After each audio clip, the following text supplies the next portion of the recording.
Baik, Assalamualaikum warahmatullahi wabarakatuh. Selamat sore, rekan-rekan sekalian. Selamat datang di acara yang selalu kita nantikan, yaitu talk show yang diselenggarakan oleh Ikatan Notaris Indonesia. Sebelumnya, apakah suara saya terdengar dengan jelas?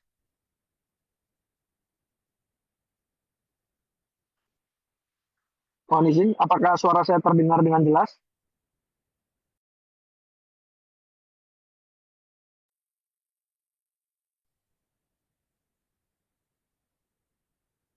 Mas Riko, apakah suara saya terdengar dengan jelas? Oh ya, jelas Bang, jelas. Oke, baik, Jelas terima sekali, kasih. jelas sekali Pak Host. Terima kasih responnya. Baik, kita mulai.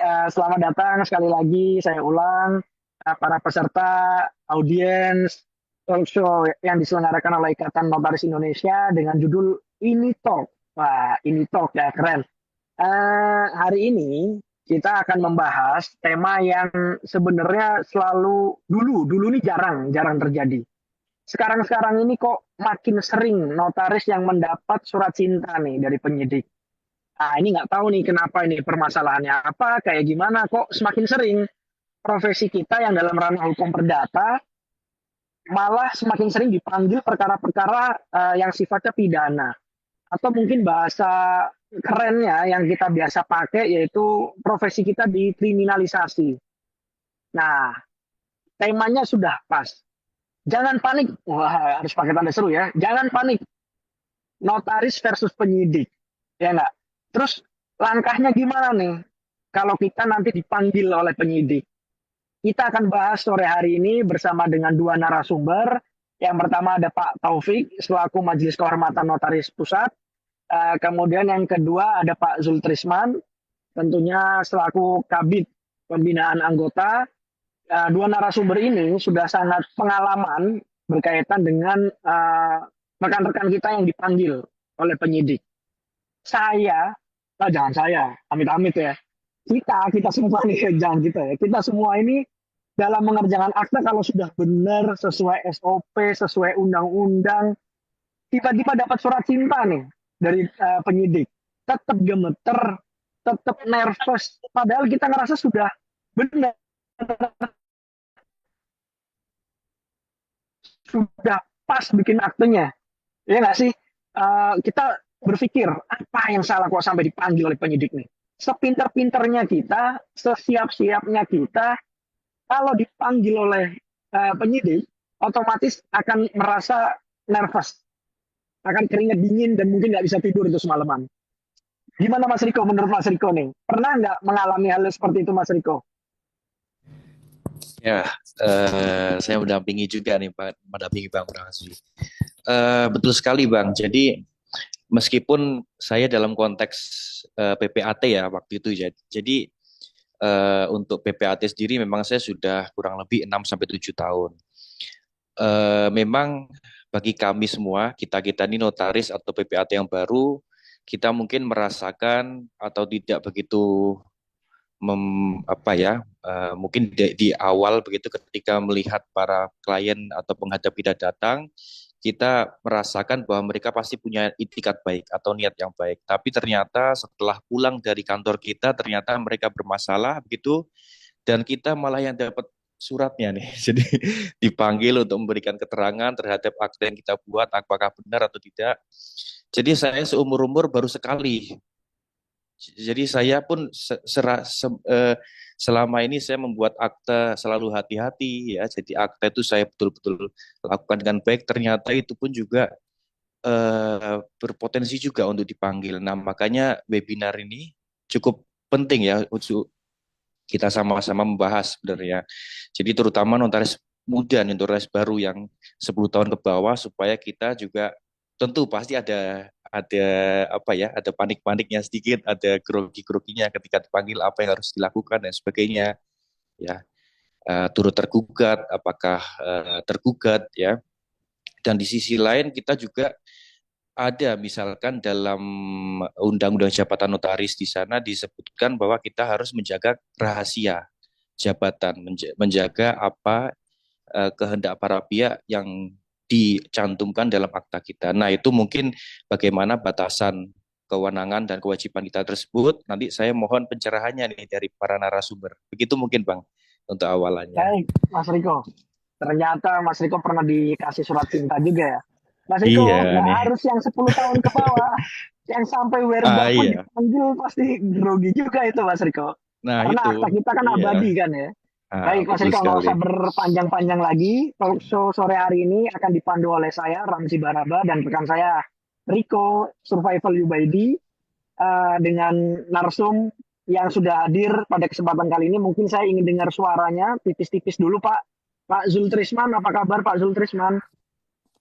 Alhamdulillah, kabar baik Ramzi. Alhamdulillah Pak Terima kasih Zul. diajak bergabung. Masya Allah. Sehat selalu Pak. Hujan nggak Pak? Mendung. Mendung Pandeglang ya mendung. Pak? Hujan Makin mendung. syahdu nih kita Pak, sharing-sharingnya hari ini nih. Baik, Pak Taufik. Apa kabar Pak Taufik? Ya, baik Mas Ramzi, Mas Riko. Iya, Alhamdulillah. selamat sore, Pak Taufik Pak. ini tadi ngebut kayaknya Pak Taufik ya, biar cepat sampai rumah ya Pak, demi talk show ini Pak. Benar Pak? Saya dari Tangerang tadi, dari Banten nih. Wah, Dari Waduh. daerahnya Pak Zul. iya. Aduh. Alhamdulillah demi acara sore hari ini semua bisa berjalan dengan baik, dengan on time. Sebelum kita mulai Pak, mungkin Pak Zul dan Pak Taufik, Mas Riko, jangan lupa kita selalu berterima kasih kepada Ikatan Notaris Indonesia yang tidak henti-hentinya memberikan kesempatan untuk anggotanya selalu mengupdate keilmuan, selalu belajar, dan agar dapat diaplikasikannya dengan baik. Terima kasih kepada Pak Trifirdaus Akbarsyah selaku Ketua Umum, serta Pak Dr. Agung Iriantoro selaku Sekretaris Umum atas supportnya sehingga acara talk show ini bisa selalu berjalan kontinu, gratis, dan dapat mengedukasi. Langsung saja mungkin Pak Taufik selaku Majelis Kehormatan Notaris ya, MKN Pusat. Pak Taufik, Ya, dalam Undang-Undang Jabatan Notaris kita tahu bahwa penyidik tidak bisa nih asal panggil-panggil notaris aja nih Pak. Nggak bisa nih asal ambil-ambil aja nih dokumen nih. Harus Iya. bersurat dulu ke iya. MKN. Nah, sifat bersuratnya ini apakah sifatnya itu wajibkah atau misal si notaris ini udahlah nggak usah bersurat ke MKN, saya siap kok datang gitu Pak. Iya, Nah, iya. ini gimana Pak menanggapi surat itu dari penyidik? Cara meresponnya seperti apa? Iya, Begitu Pak. iya Mas Ramzi. Ya, memang kita selaku notaris ya, tidak akan pernah lepas dari persoalan hukum, ya gitu ya. Karena ada juga kadang-kadang yang bertanya, bagaimana Pak supaya kita tidak terlibat dalam persoalan hukum, tidak digugat, misalnya tidak dipanggil sebagai saksi, gitu kan? Ya ada caranya, saya bilang. Tidak Jangan buat buat akta akta, gitu. gitu ya. Jadi sepanjang kita buat akta, ya, karena akta kita itu merupakan alat bukti yang akan digunakan oleh pihak lain, nantinya apakah di luar pengadilan atau di dalam pengadilan, maka mau nggak mau pasti kita akan terkait gitu. Nah, persoalannya ya, bagaimana kita mensikapi, kayak itu ya, Mas Ramzi, Mas Riko ya, bagaimana kita mensikapi Ya Pak. misalnya kalau ada pemanggilan dari aparat penegak hukum nih, ya. Nah, aparat penegak hukum ini juga memanggil kan berbagai macam ini ya, kebutuhan gitu ya. Ada dalam rangka masih penyelidikan, ada juga dalam rangka penyidikan. Dan ada juga misalnya udah saat penuntutan di pengadilan, ya biasa itu penuntut umum yang akan memanggil notaris. Maka sikap kita dalam merespon macam-macam latar belakang pemanggilan itu juga akan berbeda tentunya gitu Mas. Itu Oke. apakah akan berkomunikasi Pak dengan penyidik? Oh ada surat nih. Sifat suratnya apa nih? Apakah dari MKN akan langsung berkomunikasi atau gimana? Ya, tentunya pada saat datang surat ya, surat dari aparat penegak hukum lah ya. Misalnya katakanlah ini dari pihak kepolisian lah yang paling banyak ya. Kita harus tahu dulu apakah perkara tersebut masih dalam tingkat penyidikan, sudah dalam tingkat penyidikan atau masih dalam tahap penyelidikan. Ya. Karena kalau masih dalam tahap penyelidikan, dia belum pro justisia istilahnya ya. Jadi kita pun sebenarnya tidak wajib hadir, nggak boleh dipaksa juga kita nggak untuk hadir gitu ya. Karena belum pro justisia, nggak ada upaya paksa di sana. Tetapi kadang-kadang penyidik ini butuh info awal ya, info awal ya. Maka undangan itu biasanya undangannya undangan klarifikasi namanya ya, undangan klarifikasi. Kalau undangan klarifikasi ini sebenarnya tidak butuh persetujuan dari Majelis Kehormatan Notaris ya, tidak butuh. Tetapi kita harus tahu pada saat klarifikasi kita tidak boleh menjawab pertanyaan-pertanyaan yang menyangkut dengan materi. Hanya bisa klarifikasi aktanya saja. Misalnya, benar nggak ini aktanya dibuat di hadapan Bapak? Benar, itu akta yang saya buat. Cukup.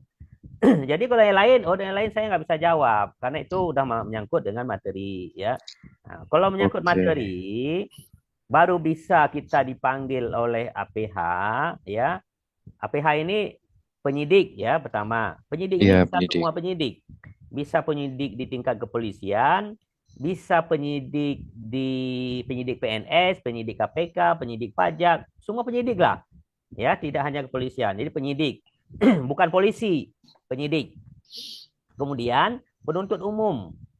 Penuntut umum ini bukan jaksa, tapi penuntut umum yang sedang menangani perkara tertentu. Jadi misalnya yang panggil Kepala Kejaksaan Negeri, nggak boleh. Surat yang tanda tangan Kejari, nah itu nggak boleh. Ya, nggak boleh. Harus penuntut umum yang minta. Ya, karena kita banyak juga kasus dulu di DKI, misalnya yang minta adalah Kepala Kantor Pajak Pratama. Nah, itu nggak boleh. Kita akan tolak.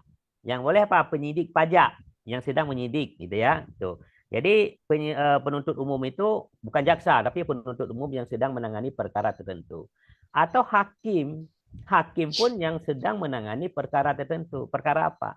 Jadi bukan karena dia hakim dia bebas manggil-manggil notaris, karena semua yang dilakukan oleh apa tadi penyidik, penuntut umum dan hakim itu dalam rangka penyidikan, dalam rangka proses peradilan, gitu ya. Ya, jadi bukan karena statusnya sebagai penyidik, ya, dia boleh panggil sembarang tapi nggak ada kaitannya dengan perkara yang dia tangani, gitu ya. Nggak ada hubungan dengan akta kita itu ya nggak boleh juga itu. Oke. Jadi itu. Wah, ya.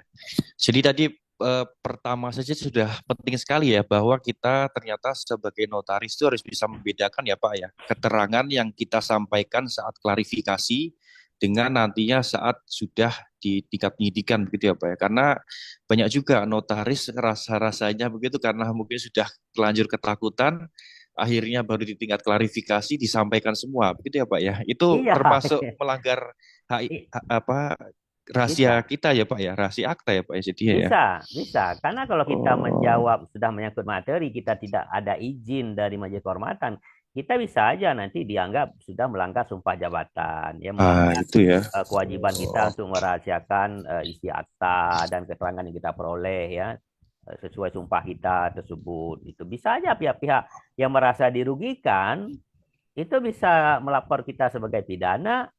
Bisa juga kita dituntut ganti rugi perdata kalau dia merasa dirugikan, atau kita juga bisa dilaporkan secara administratif melanggar pelaksanaan jabatan notaris gitu. Jadi hati-hati gitu dalam memberikan keterangan gitu. Artinya ketika saat klarifikasi itu sudah masuk ke materi, maka kita harus tegas menolak begitu ya Pak, atau silakan tunjukkan dulu izin dari MKN gitu ya Pak ya. Iya, benar ya. Kalau itu penting sekali ya. Kalau dalam tahap penyelidikan biasa MKN akan menolak pastinya ya. Nah, ini penting nih dalam tahap Pak Taufik gitu. Mas Riko nih. Pak Taufik tadi Mas Riko kan sampaikan, Pak Taufik juga tadi menyambut bahwa tunjukkan dulu nih persetujuan dari MKN, ada nggak gitu kan? Apa MKN bisa menolak gitu kan Pak? Klasifikasi dari MKN ini menolak atau menyetujui itu apa Pak?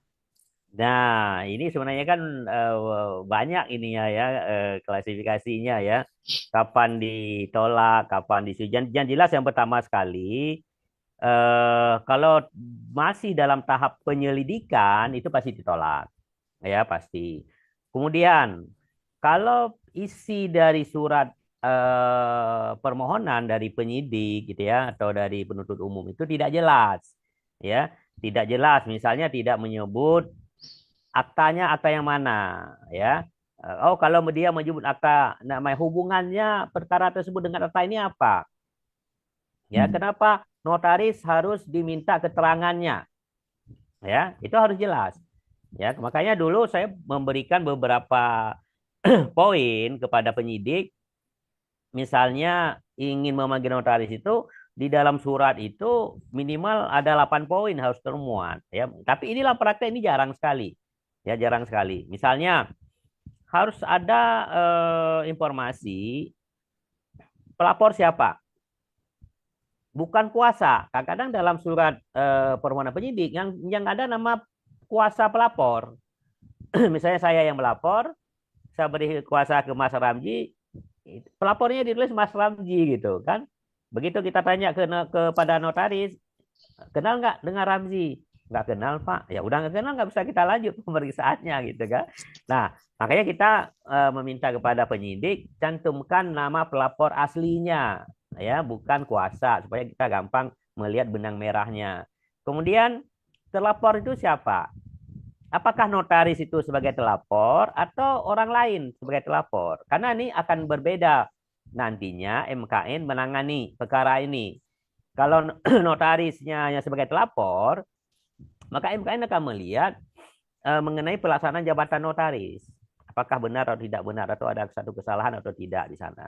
Tetapi kalau telapornya adalah orang lain, artinya notaris dipanggil hanya semata-mata sebagai saksi, maka MKN akan melihat kebutuhan atau pengetahuan notaris terhadap perkara dimaksud. Apa ada sesuatu hal yang diketahui oleh notaris ya dan tidak diketahui oleh orang lain, sehingga notaris harus memberi keterangan kepada penyidik untuk membuka tabir dugaan tindak pidana yang sedang disidik gitu. Ya, ini. Kemudian misalnya dugaan pidana apa di sana ya, kronologisnya kita minta, kaitannya dugaan pidana tersebut dengan pelaksanaan jabatan notaris apa. Ya. Kemudian informasi-informasi yang ingin diketahui oleh penyidik apa sih? Nah, itu hal-hal gitu sebenarnya sudah dirangkum dalam surat permohonan. Tetapi dalam praktek memang kadang informasi tersebut sangat minim. Maka kalau minim-minim itu biasa MKN juga ya, kalau kami dulu, saya kebetulan dulu di DKI kan sebulan itu bisa 30 permohonan kita terima ya, jadi ya kita main cepat aja gitu ya, yang nggak jelas ya kita tolak aja dulu gitu ya, biar supaya dia lengkapin gitu Mas. Oke. 30 Pak permohonan ya, gimana Mas Riko? Iya, waduh ternyata ngeri-ngeri sedap ya. Jadi tapi tadi artinya hanya 3 saja Pak ya yang bisa mengajukan permohonan pemanggilan melalui MKN, yaitu hanya penyidik Ya. gitu ya. Lalu dari kejaksaan, penuntut umum dan hakim. Hanya 3 saja ya. Jadi kalau ada advokat atau ada masyarakat yang mengajukan itu otomatis tertolak ya Pak ya. Nggak bisa, karena kalau pasal 66 itu hanya untuk 3 aparat 3 saja ya. tersebut ya. Nah, ada pertanyaan lagi nih Pak. Jadi kita mungkin kalau dalam Permen Kumham 17/2020 di sana dijelaskan bahwa MKN itu kan ada 2 ya Pak ya, di tingkat pusat dan di tingkat wilayah.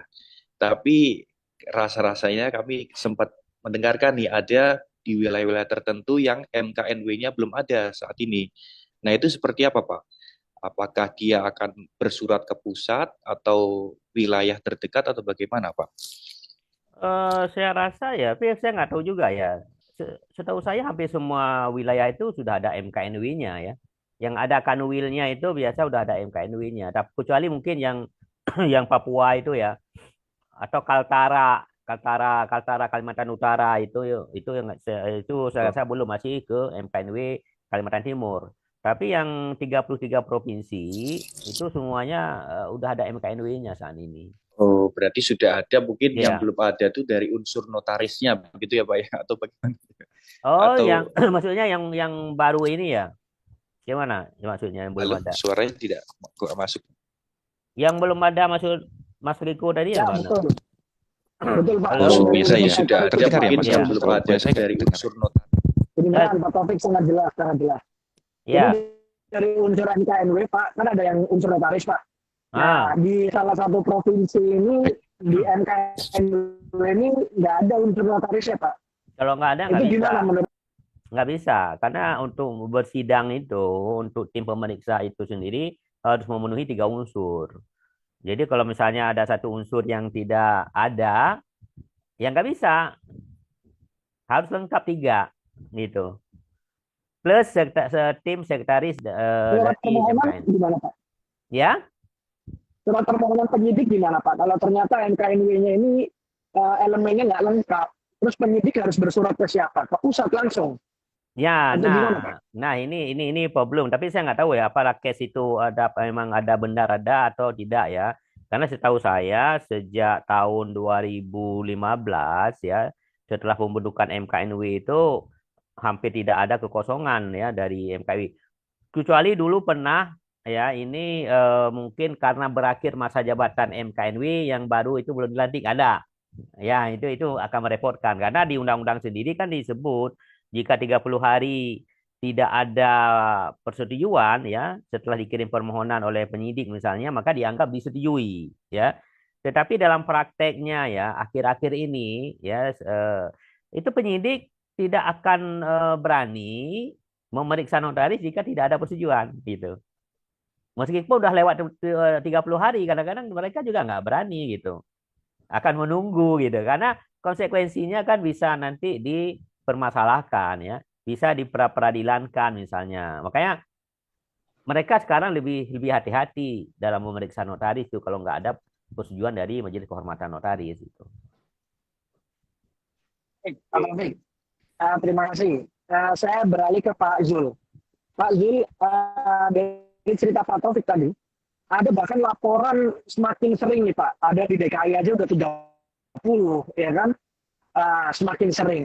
Bagaimana peran organisasi Pak, peran organisasi khususnya dalam hal ini pembinaan kepada anggota, agar anggota ini bisa minimal Pak mencegah atau tercegah dari resiko panggilan atau dari resiko surat cinta nih Pak dari penyidik. Silakan Pak Zul.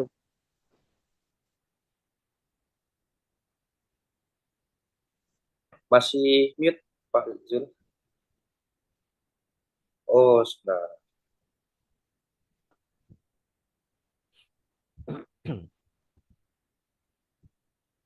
Ya, bisa di unmute Pak. Ya. Oke, sudah. Nah, ini dari tadi permasalahan saya nih. Rupanya membuka bisukan itu rupanya ada host rupanya yang menentukan. Oh, Terima kasih sebelumnya Ramzi. Rekan satu lagi siapa ya namanya? Maaf. saya Riko Pak. Riko ya. Ya, Ramzi Riko. Wah, ini RR nih. Siap, Pak Zul. 2RR. Terima kasih sebelumnya, mohon maaf. Siap.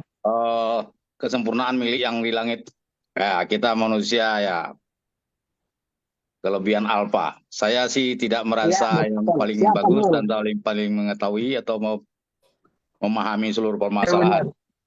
Namun dari pertanyaan rekan Ramzi ke saya, untuk atas nama Ketua Bidang Pembinaan Anggota Pengurus Pusat Ikatan Notaris Indonesia, ya saya mencoba. Kedengaran ya suara saya Ramzi ya, Riko ya? terdengar Pak, jelas. Oke, Pak Taufik, saya salamin dulu. Sebelumnya Ketua Umum, Ya, Sekretaris Umum, dan barangkali kabit-kabit yang ikut dalam INI Talk. Saya nyebutnya bukan ini Talk, INI. Karena kalau ini itu ada itu gitu. Tapi kalau kita sebut INI Talk, nah jadi ada sedikit I rupanya pertama ya ikatan, N yang di kedua ya notaris. Nah, karena di apa? Di Undang-Undang UJN kita dan perubahannya, INI ini kan satu-satunya. Iya kan? Nah, itu di 82 pasal 82 udah diingatin juga.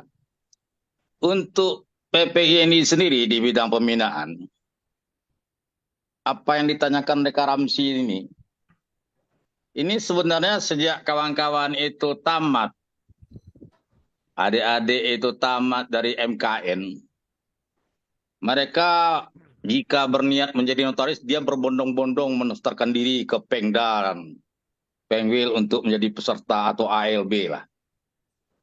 ketika di LB muncul semua perintah-perintah apa yang harus dilakukan, magang atau nanti magang bersamanya. Nah, di situ artinya apa? Tugas mereka menuju notaris itu nanti sudah diisi, Pak, dengan materi-materi yang harus mereka pahami. Dan itu tidak boleh tidak. Tidak boleh tidak. Mereka harus paham yang namanya buku pinternya pejabat notaris itu. Jadi sebenarnya sekarang ini di luar permen, undang-undang kita baru 2 sama kode etik. Harusnya notaris ini dengan adanya kepolisian sebenarnya nggak usah ragu dan takut-takut. Saya memandang begini, Ramzi, Bapak Ibu peserta rekan-rekan siang hari ini. Saya memandang tugas polisi dengan tugas kita ini sama. Sama-sama memastikan perbuatan hukum gitu loh. Jadi kalau di polisi barangkali mungkin pelanggaran-pelanggaran pidana-pidana, kalau kita di bidang keperdataan nih.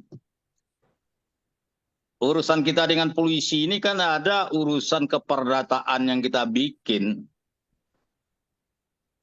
dari penghadap para pihak di hadapan kita yang menimbulkan kerugian atau ada tipu daya atau kita turut serta sebagai notaris. Jadi kalau di polisi ini sebenarnya seperti yang Pak Taufik sampaikan tadi, ketika sifat bersuratnya polisi, penyidik, hakim, jaksa ke MKNW, ya harusnya ketika diklarifikasi sebenarnya kalau menurut saya sih boleh-boleh aja kita hadir, cuman ya kita batasi jawaban-jawaban kita. Karena apa? Ada suatu organ lagi, Pak Ramzi dan Pak Riko, organ Majelis Pengawas Pembina, Pak, yang oleh kementerian ditindaklanjuti. Oh iya, Ya kan? Ada MPPN, MPW, MPD, ya Pak. Nah, kita sendiri di pengurus pusat punya bidang khusus bidang pembinaan. Ini mohon maaf, kerugian kita gonjang-ganjing yang baru selesai, kita akan tekor atau rugi kita tidak melakukan RP3YD. Sebenarnya pembinaan-pembinaan, materi-materi pembinaan itu di RP3YD itu selalu kita selipkan. Kita ingatkan kawan-kawan ini. Karena tugas kita itu, Pak, di bidang keperdataan, di kewenangan pasal 15, ini sebenarnya kawan-kawan harusnya nggak diajarin lagi jika dia sudah menjalankan jabatan. Ini harus di luar kepala nih. Kewenangannya sebagai notaris apa, ya kan? Kewajibannya apa, larangannya apa. Ini ibarat kunci Inggris, Pak. Ini harus udah nggak salah dah. Melanggar wilayah kerja. Karena apa? Sekarang Pak, laporan yang masuk ke polisi yang mengakibatkan datangnya surat dari polisi untuk atas nama kita yang membuat akta, ini kan awalnya dari kerugian-kerugian yang diterima para penghadap ketika akta itu dibikin di hadapan kita gitu. Sekarang trennya banyak penghadap itu Pak yang menarik keterangan. Dia tarik keterangannya, dia lapor ke polisi, Pak. Dengan tambah-tambah, Pak. Jadi misalnya urusan 1 meter, dia cerita 5 meter, Pak. Ditambah lagi kerugian material. Wah, polisi ketika mendengar kerugian material ini, wah, polisi ya, kupingnya langsung ngipas kayak gajah di hutan, Pak. Wah. Sebenarnya di bidang pembinaan anggota PPIMI, kita senantiasa, Pak, ketika menunjuk unsur notaris di majelis pengawas. Kalau untuk di wilayah, karena untuk di wilayah pengurus pusat, itu kan berat, Pak, dari kita ketua bidang pembinaan, Pak. Tapi kalau di wilayah kita ingatin. Karena apa? Laporan-laporan untuk keabsahan sebuah akta dibuat di hadapan notaris. Ini kalau para pihak merasa dirugikan, Pak, dia lapornya ke MPD atau MPW, Pak. Itu dulu tuh. Tapi yang di polisi ini, Pak, ini kawan-kawan harus ingat nih. Jadi kalau dari polisi, muncul surat, ini tidak hanya sekedar apa sih, pada hari pukul tanggalnya akta, Pak. Di polisi ini nanti sudah ditambah, Pak. Kalau pada hari pukul tanggal itu di MPD MPW udah selesai urusan itu. Cuman karena di kepolisian ini ada kerugian atau ada unsur-unsur pidana di dalamnya, ataupun kalau jaksa ada unsur kerugian negara yang ditimbulkan oleh menjalankan jabatannya kita, di sinilah baru kita sedikit, harusnya nggak harus ketar-ketir. Di sinilah saya meminta sebenarnya. Jadi jumlah prodi yang sekarang semakin membludak di mana-mana, Pak. Biasanya pegangan kawan-kawan menuju menjadi notaris ini kan pengen instan, Pak. Pengen instan, lupa, Pak, dengan materi kuncian. Ini materi kuncian namanya. Materi kuncian kalau di MPD Bukan aja kunci Inggris tadi, bukan ya Pak Zul? Enggak kunci Inggris doang. Ini materi kuncian kita 3 pasal ini. Jadi di satu pihak, Pak Ramzi, kalau saya akan cenderung nanti mengharapkan nanti pengurus pusat itu nanti dengan polda-polda seluruh Indonesia melalui Pengwilnya akan sering-sering duduk bareng, Pak. Kenapa, Pak? Polisi ini tugasnya kan penegakan hukum juga, Pak. Iya kan? Iya, betul. Contoh SIM misalnya, bahwa kendaraan nggak ada SIM, dia penegakan hukum. Ini di DPR udah kena libas dia nih. Ya kan? Ini soal SIM sama polisi ini. Setelah itu kita urusan keperdataan itu urusan kita tuh. Di dalam kewenangan kita disuruh itu kan, membuat data autentik mengenai semua perbuatan. Jadi semua perbuatan, semua perjanjian. Ini kadang-kadang kalau menurut saya, Pak, junior-junior kita ini mau ngamang, mau maaf ngomong ya, nggak jeli membaca kewenangan-kewenangan, kewajiban-kewajiban, larangan-larangan. Itu harus jeli, Pak. Jangan ikut katanya teman-teman, Pak, rekan-rekan. Boleh. Selamatkan diri dulu. Kalau saya jadi notaris, saya nggak mau. Oke, Jadi lanjut kita lagi. dengan polisi ini sebenarnya, Pak, sebentar, Riko. Ya. Oh, iya. Kita dengan polisi ini tugas kita sama sebenarnya. Saya berani ngadu sama polisi. Karena sekarang saya udah di kepala 6 ini sama polisi ini, kadang-kadang kalau lihat yang junior-junior itu udah, juga kadang-kadang lupa baca buku, saya bilang. Ya kan? Baca lagi peraturannya, saya bilang. Jadi, Pak, surat dari polisi ini cenderung, Pak, penghadap yang datang ke kita, itu membesar-besarkan masalah di hadapan polisi, Pak. Jika memang kita sendiri, Pak, di polisi kemarin di peningkatan kualitas PPAT muncul lagi pesan polisi. Dia nyebut ada kata-katanya, tanda kutip, mensrea, Pak. Jadi mensrea itu niat jahat itu ada sama notaris, Pak. Ayo udah. Inilah barangkali menurut saya kekhawatiran kita dipanggil polisi ini nggak usah khawatir. Kenapa? Kita sebenarnya dengan adanya surat panggilan polisi, Pak, itu sebenarnya mengingatkan. Kalau saya menilai, saya mengingatkan bahwa kita harus meningkatkan kehati-hatian. Meningkatkan kehati-hatian, Pak. Kenapa? Karena memang akta kita tuh nggak seketika, Pak. Dilaporkan ke polisi itu oleh para pihak nggak seketika. Bikin akta hari ini kadang-kadang 3, 5 tahun, 10 tahun sebelumnya, Pak. Ya kan? Apalagi RUP, Pak. Yang baru-baru ini RUP ya saja.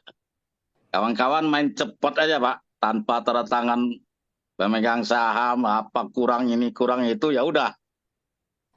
Ini barangkali menurut saya panjang lagi masalah kita dengan polisi ini. Cuman kalau menurut saya jangan dijadikan sebuah kekhawatiran. Polisi ini kalau boleh ngomong, kalau menurut saya, kalau di pertanahan ada mitra kita di BPN, polisi ini mitra kita juga dalam penegakan hukum gitu. Ini saya minta baik di mitra kita juga, Pak Ramzi. Kalau menurut saya sih begitu. Kalau kita nggak bermitra ke dia, Pak, kita digigit, Pak, dipencet, Pak, mati kita. Ya, nah itu dia. Sepanjang ada kerugian material kata Pak Zul tadi ya. Iyalah. Ya, Jadi berlanjut pembinaan lagi. itu Pak Ramsi. PPINI ini dari awal kawan-kawan mau menuju notaris, ketika ALB Pak, ya kan, magang, ya kan. Masalahnya kadang-kadang kawan junior-junior ini kan untuk hanya sekedar melepaskan syarat untuk membuka kantor aja Pak. Dibikin akta Pak. Akta pertama, kedua, ketiga biasanya Pak no problem Pak. Sewa menyewa itu kalau 5 tahun Pak, dia akan bermasalah nanti di akhir masa sewa. Masalahnya mungkin tidak dicabut-cabut lagi AC-nya, nggak dibenerin lagi lubang-lubangnya segala macam, ya udah saling lapor Pak. Akhirnya aktanya Itu yang kira-kira. dibawa ya Pak ya. Aktanya Ya, yang dibawa. hati-hati. Jadi sebenarnya kalau saya mengingatkan. Hei kawan, kita jadi notaris kudu hati-hati. Karena bisa jadi Pak, kita kadang-kadang di apa namanya istilahnya ya. Mungkin sudah semakin sohor segala macam ya, kita diumpan balik Pak. Ya. Ya kan, hati-hati. Tadi masih Demikian sementara menyambung Pak. sedikit Pak, menyambung yang sedikit dibahas tadi terkait akta sewa menyewa, itu menarik Pak.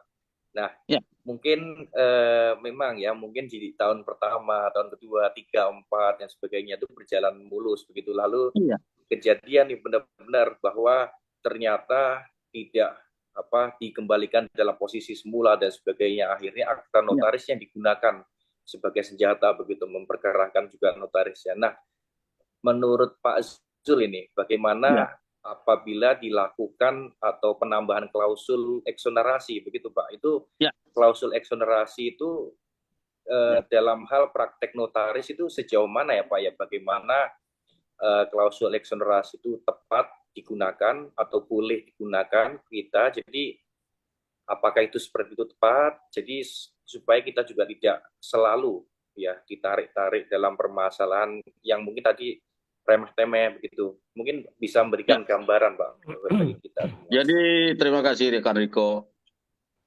Terakhir ya Pak, banyak tempat-tempat yang disewa oleh penyewa digunakan untuk hal-hal yang melanggar hukum Pak.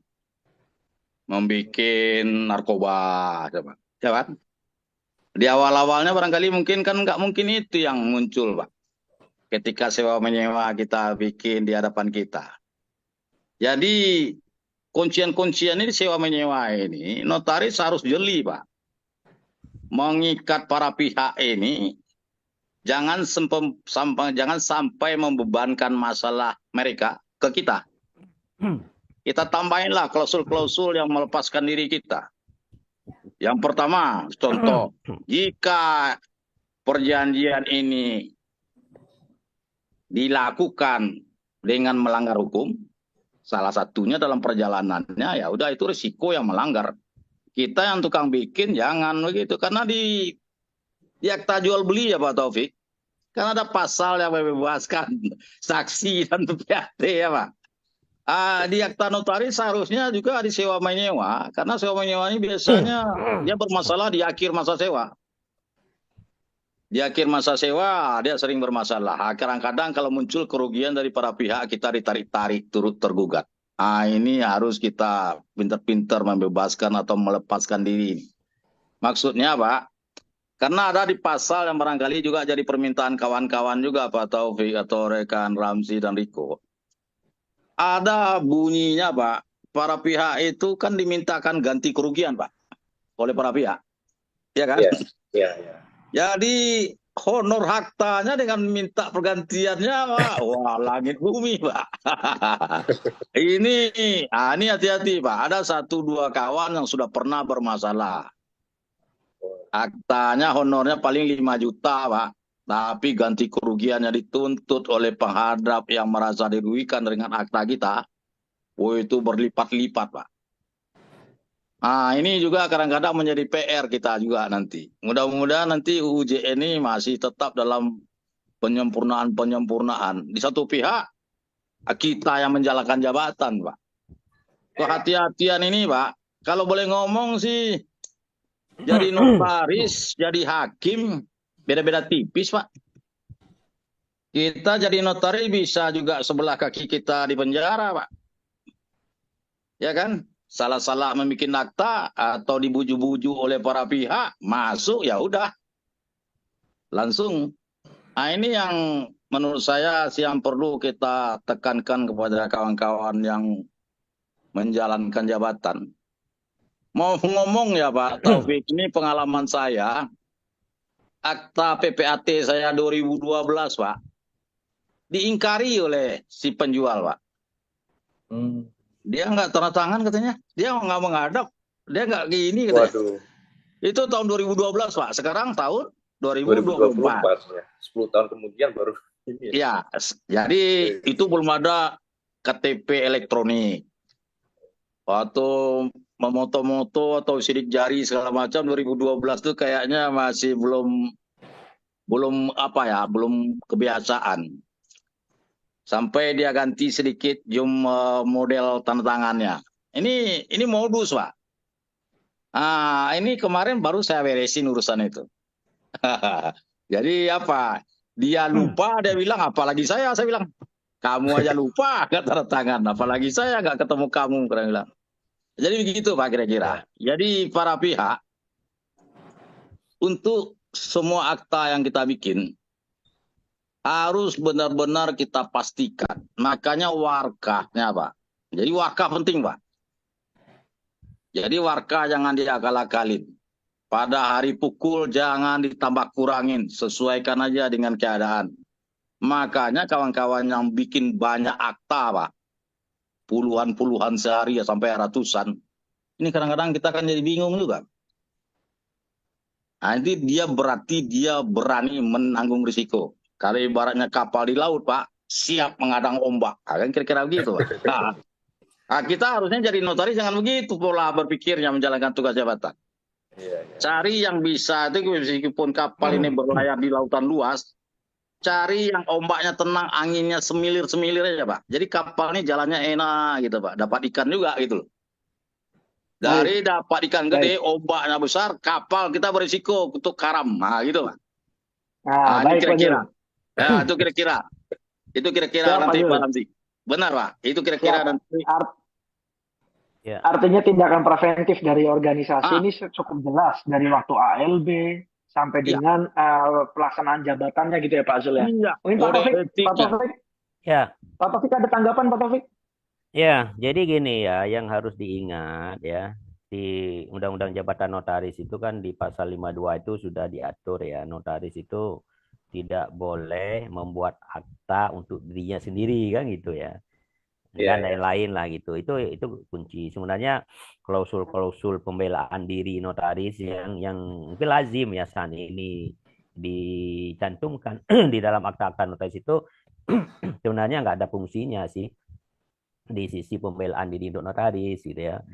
Nah, memang kadang-kadang ada teman saya ada ya. Gara-gara ada klausul itu penyidik nggak jadi periksa dia. Ada juga itu. Ya, ada. Oh ini ya. Oh ya para pihak ada mereka gini. Ya si penyidiknya juga nggak paham gitu kan maksudnya. Tetapi yang kita ingat bahwa isi akta yang kita buat itu bukan untuk kita, bukan untuk notaris. Isi akta itu adalah untuk si penghadap yang datang kepada notaris. Itu makanya pasal 52 itu ya salah satu larangannya itu adalah notaris tidak diperkenankan membuat akta untuk dirinya sendiri. Jadi klausul-klausul yang istilahnya di dalamnya menguntungkan notaris atau ditujukan ke notaris sebenarnya di sisi hukumnya nggak ada nilai ya.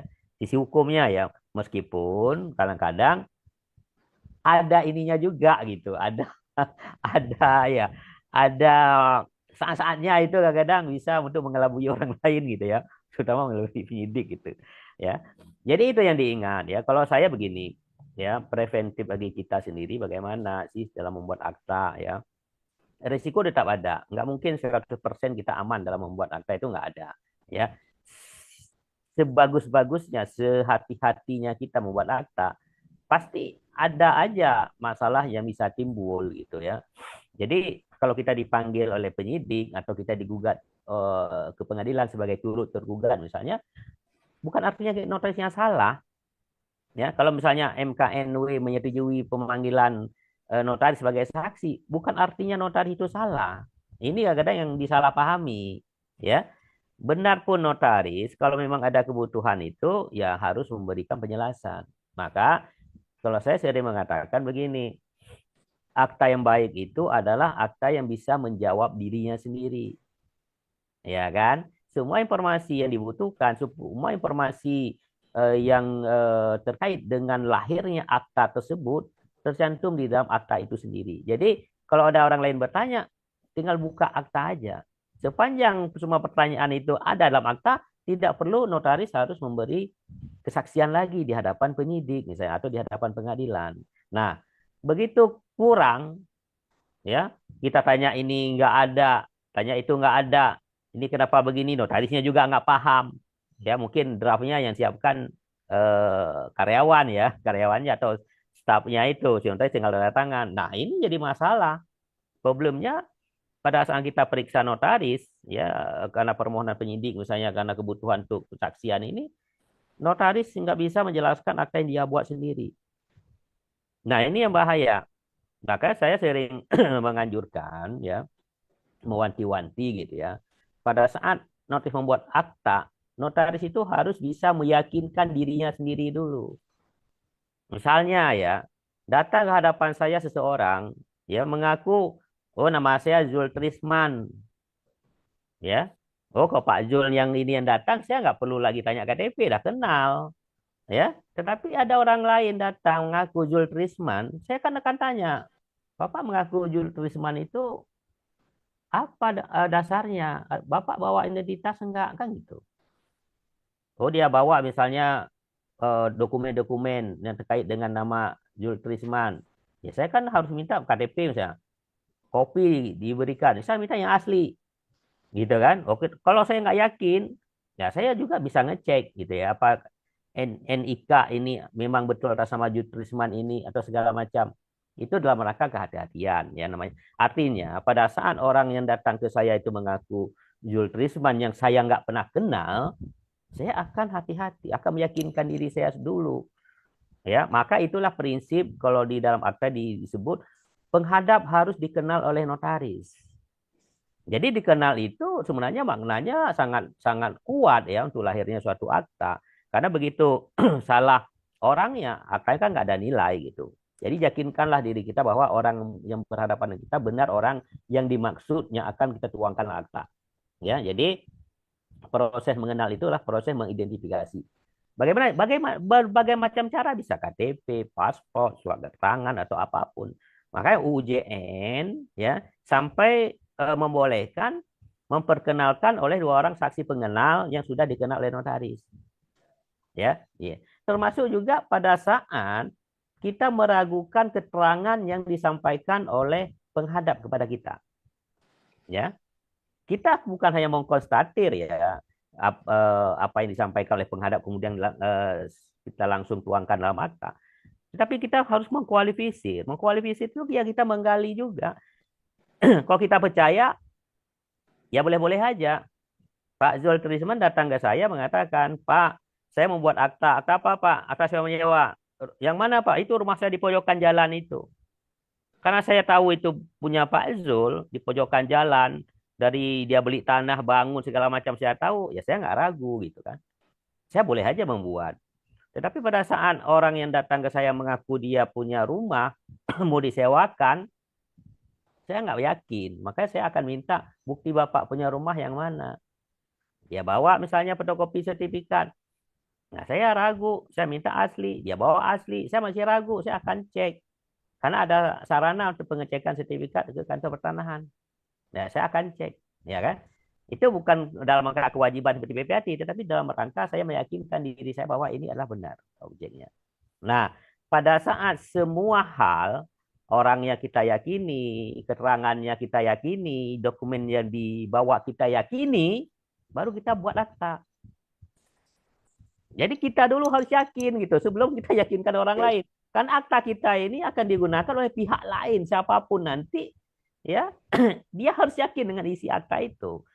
Nah, dalam praktek saya ya banyak notaris begitu diperiksa dia nggak paham aktanya, nggak paham isi aktanya. nggak paham maksud akta ini dibuat untuk apa sih sebenarnya. Banyak itu. Sampai segitunya, Pak. Sampai segitunya. Nggak Ya, paham sama sekali. karena kopas. Kopas ya, copy paste. Ya itu. Pasal-pasalnya nggak Ini ngerti juga. bahayanya. Pasalnya itu dia nggak paham kenapa ada pasal itu di dalam itu. Ya, latar belakangnya kenapa ini dibuat. Contoh gini yang paling banyak nih, ya. PPJB. Kenapa PPJB paling banyak bermasalah? Karena PPJB itu dibuat nggak ada dasarnya. Tidak pernah dalam akta PPJB dicantumkan kenapa sih PPJB ini dibuat. Syarat apa yang tidak dipenuhi sehingga PPJB ini harus dibuat. Kadang-kadang di premis kita baca cuma karena persyaratan untuk dilakukan jual beli belum terpenuhi, maka akan dibuat peningkatan jual beli terlebih dahulu. Apa syaratnya? Padahal syarat yang tidak terpenuhi itu nanti itulah yang menjadi parameter atau menjadi ukuran ya untuk melakukan jual beli. Misalnya syarat yang terpenuhi A, B. Kalau A, B ini terpenuhi, maka jual beli akan dilaksanakan. Makanya di premisnya dijelaskan dulu. Sehingga lahirlah PPJB ini. Nah, nggak cukup PPJB itu seperti kita membuat perjanjian sewa menyewa misalnya, ya. Karena PPJB ini kan termasuk perjanjian sangat khusus gitu ya. Nah, itu yang paling banyak menimbulkan persoalan-persoalan terkait PPJB. Makanya saya bilang tadi, kalau kita ingin melindungi diri kita, maka kita yakinkan diri kita dulu sebelum akta itu kita buat. Kalau kita nggak yakin, lebih baik tolak buat akta. Nah, kalau yakin, lanjut buat akta. Gitu Mas Ramzi, Mas Riko. Kita harus yakin dulu dengan akta kita, dan nanti ternyata pesannya jangan akta itu dibuat untuk kepentingan kita, begitu ya Pak ya. Jadi mungkin jangan begini, karena kita nggak yakin, ya nggak yakin dengan apa yang kita buat, akhirnya kita menulis klausul tadi itu. Iya. Saya notaris tidak bertanggung jawab atas segala macam segala ini, dibebaskan dari segala tuntutan. Itu kan meskipun ada itu dalam hukum dinilai itu nggak ada nilainya. Oke. Ya, saya jadi mulai paham nih, malah lewat pencerahan banyak dari Pak Taufik jadinya ya. Iya. Ternyata yang selama ini dilakukan notaris itu sebenarnya juga enggak ini ya. Atau mungkin sebenarnya dengan kalimat sebenarnya para pihak sudah memahami dan menyetujui isi dari akta yang dibacakan oleh notaris, harus cukup begitu saja Pak ya. Jadi kan ya itu ya untuk meyakinkan si pembaca akta ya. Makanya tahapan lahirnya akta notaris itu kan ada 3 itu ya. Pertama kan konstatir. Konstatir itu tahap notaris itu mendengar penjelasan dari penghadap. Ya, dia akan memberikan keterangan, akan menjelaskan maunya apa sih, latar belakang segala macam. Notaris hanya menyerap aja apa yang disampaikan. Kemudian tahap selanjutnya ya, notaris itu mengkualifikasi, menilai. Ya, apakah keterangan itu memang benar, sesuai dengan hukum, tidak melanggar kesusilaan, tidak melanggar ketertiban, ya, tidak melanggar kepatutan, segala macam lah. Ya, apakah berpotensi merugikan pihak lain atau berat sebelah segala macam. Itu dikualifikasi oleh notaris. Setelah itu dikualifikasi, maka notaris baru menetapkan, baru mengkonstituir ke dalam akta. Makanya akta itu adalah akta notaris, memang dibuat oleh notaris. Apakah akta yang bentuknya relas atau akta yang kita sebut akta partai, itu akta notaris, hasil pemikiran notaris. Jadi kalau dibilang ini akta notaris, oh enggak, ini akta para pihak. Ya benar para pihak di sisi pertanggungjawabannya. Tetapi sampai akta itu lahir, proses akta itu lahir, itu adalah hasil karya notaris, hasil kualifikasi tadi notaris. Ya, nggak lebih seperti tugas-tugas hakim di pengadilan lah sebenarnya. Ya, dia mengkonstatir keterangan dari di saksi, dari dokumen segala macam, ahli, kemudian dia menilai, kemudian dia memutuskan, menetapkan satu putusan. Begitu. Baik. Ya, silakan Pak Ramzi, silakan. Ya, Mas Riko, seru banget ini. Sebenarnya banyak sekali nih yang mau ditanyakan, tapi sabar Mas Riko, jangan buru-buru. Kalau semua Mas Riko keluarkan, sampai sahur nanti kita nggak selesai Mas Riko. Ya, nah ini dia, dari sini kita sudah bisa menarik benang merahnya. Bagaimana peran Majelis Kehormatan Notaris dalam mengawal setiap kasus atau laporan dari penyidik tadi ya, kita sudah tahu nih Mas Riko, apa sih yang bakal ditolak, apa sih yang mungkin disetujui gitu kan ya. Ditambah penguatan dari organisasi Mas Riko bahwasannya ada pembinaan sejak awal, sejak masih sebagai ALB sampai dengan pembinaan bagaimana cara membuat akta, bagaimana cara menuangkan akta dan seterusnya. Nah, di sini kita sudah tahu nih Mas Riko, ya kan? Nah, sekarang kita penasaran nih dari audiens nih. Mungkin ada yang punya pengalaman pribadi ingin bertanya ke Pak Taufik dan Pak Zul berkaitan dengan kasus yang sedang dialami atau pernah dipanggil oleh penyidik atau APH tadi Pak Taufik sebut ya. Boleh, boleh. Dari audiens silakan aja nanti open mic langsung, bertanya langsung. Tapi sebelumnya mungkin Mas Riko ada yang mau disampaikan? Iya, tadi memang ada yang menyampaikan ya ingin sharing dengan terkait kasusnya juga ya. Jadi tapi setelah saya mendengar apa yang disampaikan memang ternyata betul ya. Jadi MKN Majelis Kehormatan Notaris ini memang betul-betul satu badan yang sebenarnya memiliki tugas penting untuk menjaga marwah jabatan notaris itu ya. Jadi tadi supaya jabatan ini tidak ya ditarik-tarik terus, dikriminalisasi ya, tapi tetap ya berfokus kepada perlindungan jabatannya ya, bukan orangnya. Jadi kalau memang orangnya atau profesi apa seorang notaris itu memang melakukan penyimpangan ya dia akhirnya disebut oknum ya. Tapi tetap bagaimanapun profesi atau jabatan notaris itu tetap harus dilindungi. Maka adanya Majelis Kehormatan Notaris ini memang sudah tepat sekali begitu ya. Ya, monggo mungkin ada rekan-rekan pertanyaan. Mungkin sedikit Mas Riko saya tambah tadi ya. Jadi gini, pasal 66 ini sebenarnya tidak hanya melindungi notaris ya, tetapi yang paling pokok adalah melindungi masyarakat. Ya, karena semua ketentuan perundang-undangan yang dibuat oleh pemerintah pada akhirnya itu tujuannya adalah pelindungan dan ketertiban dan memberi kepastian hukum pada masyarakat. Ya, jadi tidak semata ke notaris gitu ya. Nah, itu yang sering saya sampaikan misalnya kepada notaris ya. Kadang-kadang notaris kan marah dia pada saat notaris ini diberi persetujuan dia marah ya. Pada saat ditolak penyidiknya yang marah kan gitu ya. Ya kita jelaskan. Pak Taufik, maaf. Saya sedikit memotong Mas Riko, Pak Taufik. Ketika diberi persetujuan itu atau penolakan, apakah si notarisnya dipanggil Pak oleh MKN Pak? Dalam itu kan tetap kita panggil. Setiap ada permohonan notarisnya kita panggil, kita minta keterangan dulu. Kita minta penjelasan. Baru suratnya dikeluarkan berarti gitu. Nah, nanti berdasarkan pertimbangan dari penjelasan segala macam dokumen yang disampaikan ke kita berdasarkan aktanya nanti baru nanti dinilai apakah ini memang harus diberi persetujuan untuk memberi kesaksian atau tidak gitu. Baik. Silakan Mas Riko. Iya. Sebenarnya ada juga itu permintaan dari para penegak hukum gitu ya Pak ya.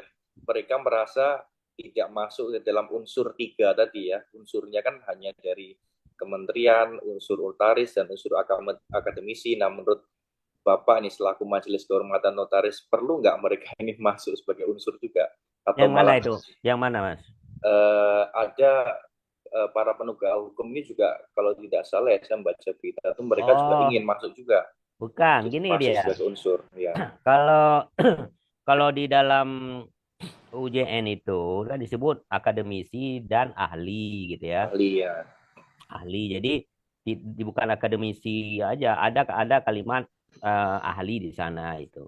Jadi kenapa kemudian belakangan ini di dalam unsur utama Majelis Kehormatan Notaris itu ada penyidik dari kepolisian atau ada penyidik dari kejaksaan gitu ya, yang juga sebagai anggota. Sebenarnya karena berangkat awalnya banyaknya penolakan yang dilakukan oleh penyidik kepolisian dan kejaksaan terkait dengan putusan-putusan MKN.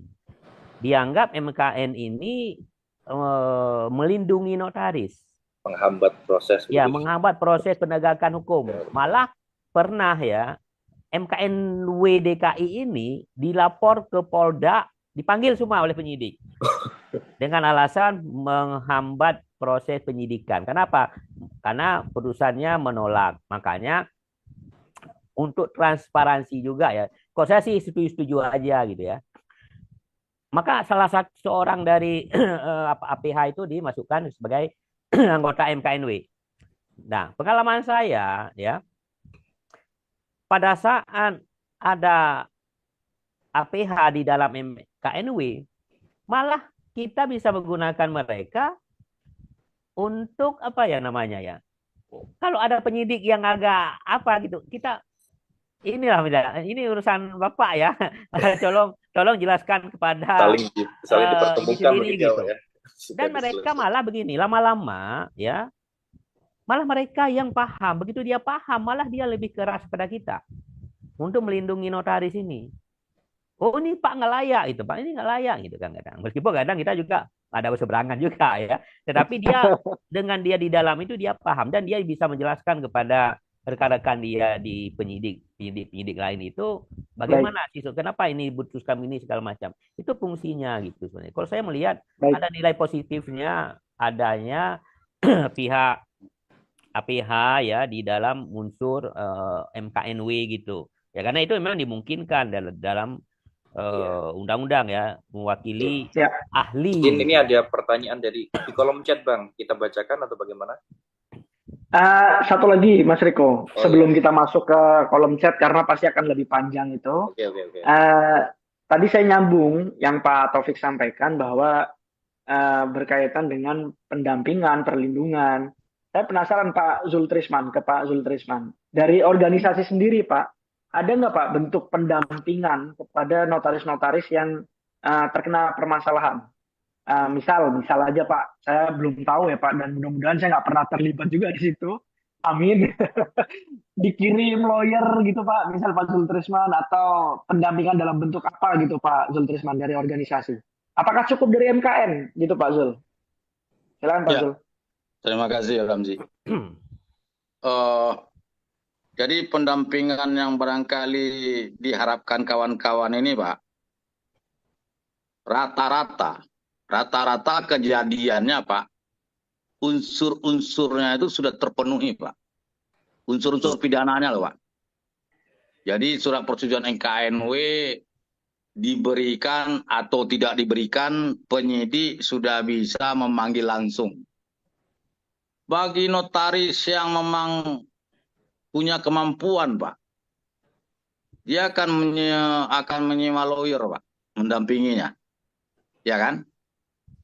Atau ada notaris-notaris tidak mau juga diketahui kasusnya Pak. Dia sendiri saja. Namun banyak kejadian belakangan Pak, sudah di dalam kawan ini. Sudah ditahan. Ketika sudah ditahan, muncul suara banyak Pak. Pengurus di mana, kan gitu kira-kira Pak. Biasanya Pak, Dr. Agung Iriantoro Pak, atas perintah Ketua Umum, ini langsung bergerak secepat kilat, ya. Minimal yang sudah di dalam minta penahanan luar, kira-kira begitu Pak.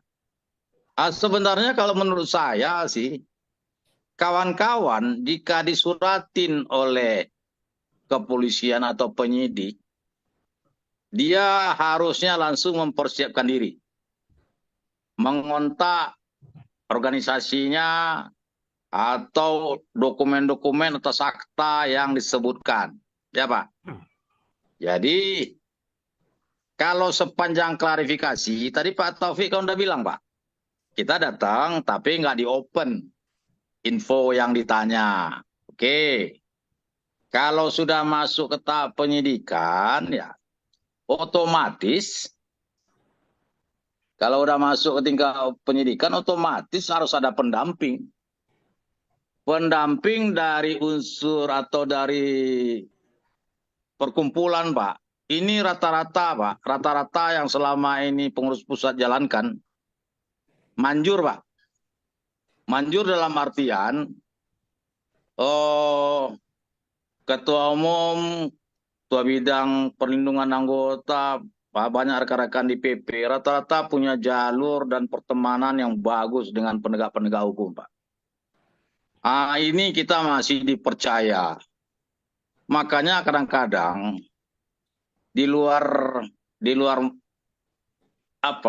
topik kita hari ini talk kita, sebenarnya kerugian besar kita ini INI ini masih berjalan duaan gitu. Ini nggak bagus lah. Undang-undang sudah mengunci, ya Pak. Karena apa? Kerugiannya nanti ketika di perlindungan anggota, Pak. Sudah pernah terjadi di versi INI yang begini, ini kasus tidak dilirik atau tidak dipeduliin karena apa segala macam. Karena perlakuan mereka berbeda kadang-kadang. Kalau bukan yang di grupnya dia nggak diiniin, tapi juga nggak sehat, nggak sukses-sukses juga gitu loh. Akhirnya memang kita yang lebih banyak bergerak dan barangkali ya ini sudah beberapa kali dibuktikan, Pak. Sudah sering sekali dibuktikan. Sudah ditahan keluar lagi. Jadi artinya apa? Banyaklah peran pengurus pusat untuk anggota-anggota yang memang terjerat kasus hukum. Cuman harusnya kasus hukum yang yang dihadapi kawan-kawan ini harusnya jauh-jauh hari, Pak. Perkembangannya itu disampaikan. Minimal untuk backup atau memang ujuk-ujuk siapa tahu nanti, Pak. Ya kan? Ya, Jadi materinya ini memang harus kita open. Jadi kadang-kadang kawan-kawan kalau memang mensreanya ada, Pak, di dia sendiri, ini kita walau-walam, Pak. Kita udah nggak sanggup deh tuh. Karena polisi di sana, kalau yang punya mensrea notarisnya dalam membuat akta dan menimbulkan kerugian kepada para pihak atau penghadapnya, ini polisi mengejat kita itu jelek, Pak. Jangan, Pak. Nah, ini harkat martabat kita perkumpulan dan jabatan ini penting kita jaga. Jadi hal-hal yang memang karena yang jadi notaris ini 28.000 atau 25.000, 20.000 itu kan nggak seluruhnya malaikat, Pak. Ya, betul, Pak. Iya. Jadi memang rata-rata, Pak, notaris baru itu pengen cepat-cepat dapat duit, Pak. Pengen cepat-cepat dapat duit. Hati-hati sebenarnya. Karena dari pesan Pak Taufik tadi, membuat akta tanpa kehati-hatian, keinginan para pihak pada hari tanggal penghadap, ini kalau memang kita nggak keep rapi-rapi, Pak, ya kita menunggu waktunya aja. Karena sekarang para pihak sering, Pak, sering mengajak atau menarik jabatan notaris di dalam permasalahannya, dan polisi kadang-kadang pun juga membuat terang benderang. Dulu malah saksi kantor notaris yang diambil oleh polisi. Sekarang udah mulai ketakutan dia. Baik, Oke, silakan Pak Rasul. Ya mungkin sedikit kalau memang dibutuhkan ya pada saat pemeriksaan di tingkat penyidikan, tidak selaku saksi pun sekalipun, itu boleh minta pendampingan dari MKNW. Ya, nanti anggota MKNW, salah satu anggota itu akan ditugaskan. Ya, tetapi hanya mendampingi ya, tidak bisa menjawab atau membela apa. Jadi sifatnya kadang-kadang kan kita takut ya kalau kita nggak pengalaman diperiksa penyidik siapapun itu kalau duduk di hadapan penyidik, jangankan kita, penyidik sendiri kalau diperiksa oleh penyidik lain dia ketakutan juga gitu. Jadi perlu pendampingan ya, secara psikologis mungkin lebih membuat kita lebih tenang atau apa. Silakan minta ke MKNW. Kalau minta ke organisasi seperti disampaikan oleh Pak Zul tadi boleh juga. Tolong dong dampingi saya, misalnya saya mau diperiksa ini sudah ada persetujuan dari MKNW, ya itu pasti akan didampingi dan penyidik itu biasa membolehkan, ya kecuali dalam hal tertentu mungkin ya. Tetapi kalau kita buat surat tugas misalnya, apakah dari Ikatan Notaris Indonesia atau dari MKNW, itu penyidik akan membolehkan, tapi hanya duduk aja ya di samping gitu, namanya di kamar gitu ya. Baik, Pak Taufik. Iya. Sepertinya Mas Riko, kayaknya ke depan emang INI harus punya lembaga psikologi mungkin, Mas Riko. Pendampingan secara psikologi. Tapi tadi menarik yang dibahas dengan langkah-langkah yang sudah nyata dilakukan Pak Zultrisman tadi, benar ya. Kalau tidak salah baru-baru ini juga terakhir PPNI sukses ya. Jadi ada seorang Breda notaris atau mungkin sudah itu akhirnya ditangguhkan penahanannya itu karena sudah melakukannya apa yang dilakukan dipesankan oleh Pak Zulkifli tadi. Jadi melakukan bersurat dulu meminta kepada PPNI, lalu PPNI melakukan pembinaan dan akhirnya beliaunya ditangguhkan atau dibebaskan ya. Jadi artinya PPNI diapresiasi sih emang. Ya, jadi PPNI ini benar-benar ya melakukan pembinaan anggota begitu ya. Jadi kalau memang dirasakan memerlukan bantuan dari PPNI, ya PPNI akan siap begitu ya Pak. Ya. Ini lumayan nih Mas Riko, bikin tenang-tenang bikin hati kita tenang nih Mas Riko. Walaupun kita nggak berharap ya. Iya, Ada jangan berharap panggilan-panggilan juga. semacam gitu ya. Minimal kita Iya. tenang lah. Silakan Mas Riko ke audiens, siapa tahu udah ada yang siap open mic dan open video. Ya, ini pertanyaannya menarik. Ya, jadi dari Bu Herlin Jaya Waluya. Selamat sore Bapak Taufik dan Bapak Sultrisman, izin bertanya, ada oknum notaris ya mungkin ya. Saat ini di penjara karena beberapa hal, sedangkan sertifikat asli klien masih dibawa oleh notaris tersebut karena proses pembuatan akta belum selesai. Bagaimana langkah klien dalam mengambil sertifikat tersebut, dan siapa yang memegang sertifikat asli klien tersebut bila notaris bermasalah? Mohon arahannya Bapak. Terima kasih. Pertanyaan dari Bu Herlin. Monggo Bapak.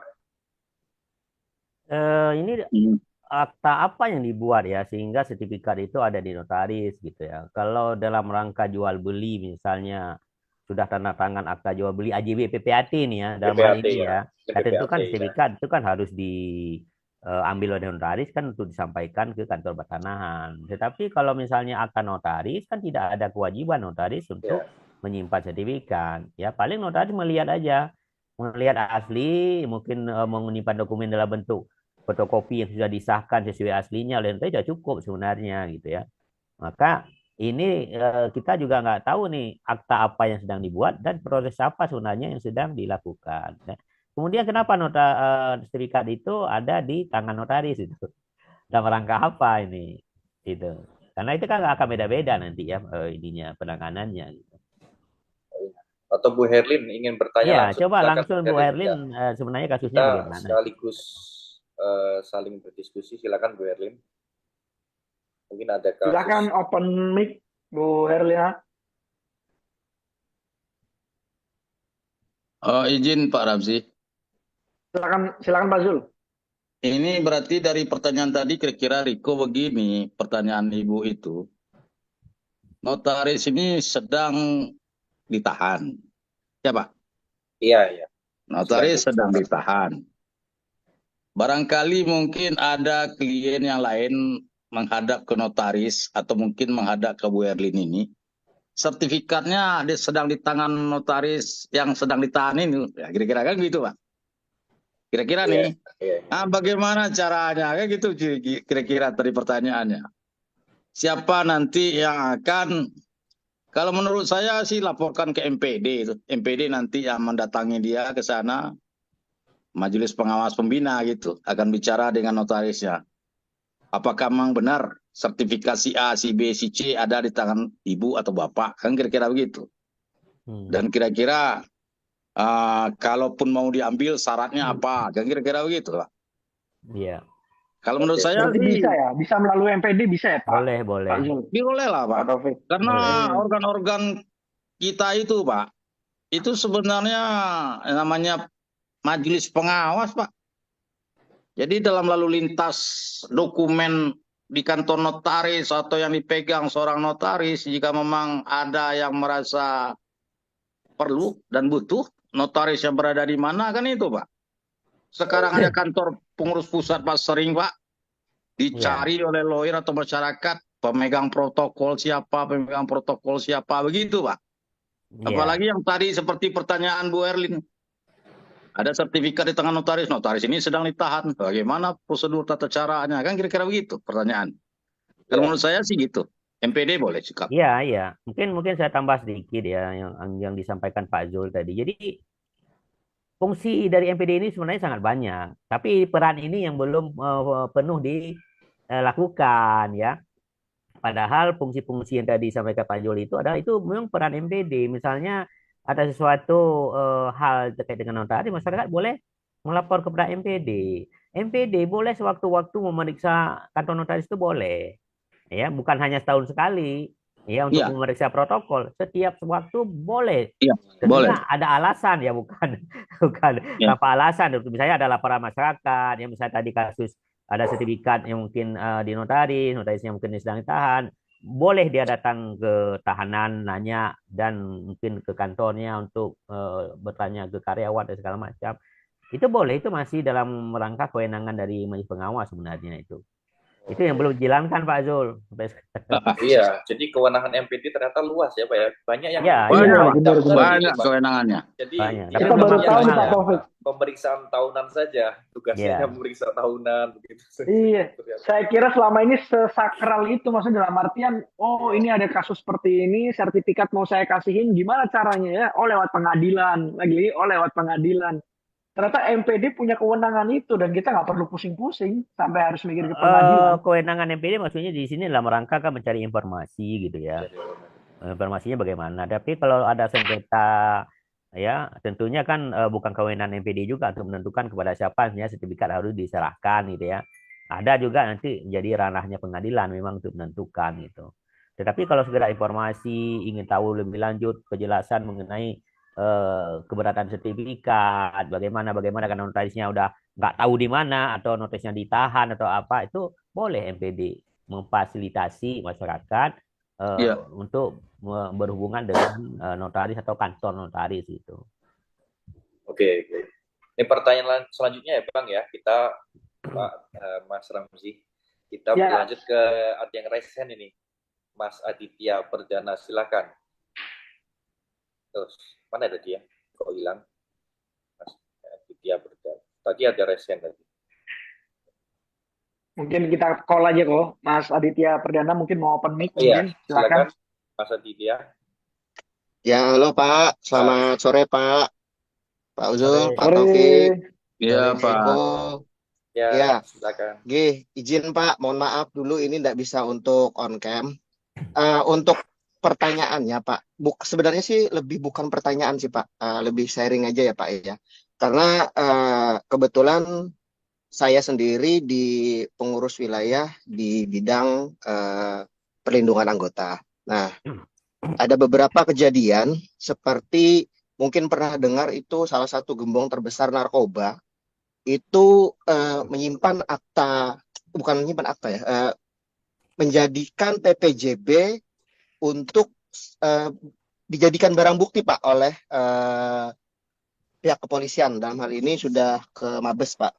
Nah itu kejadiannya Pak, di sini si beberapa kawan kita notaris itu sampai bolak-balik Pak, karena dari pihak Polda sendiri di daerah, terus juga Mabes Polri itu bolak-balik memanggil gitu Pak untuk si notaris ini. Nah, yang sampai akhirnya pada ujungnya sama notarisnya dia udah kesel banget.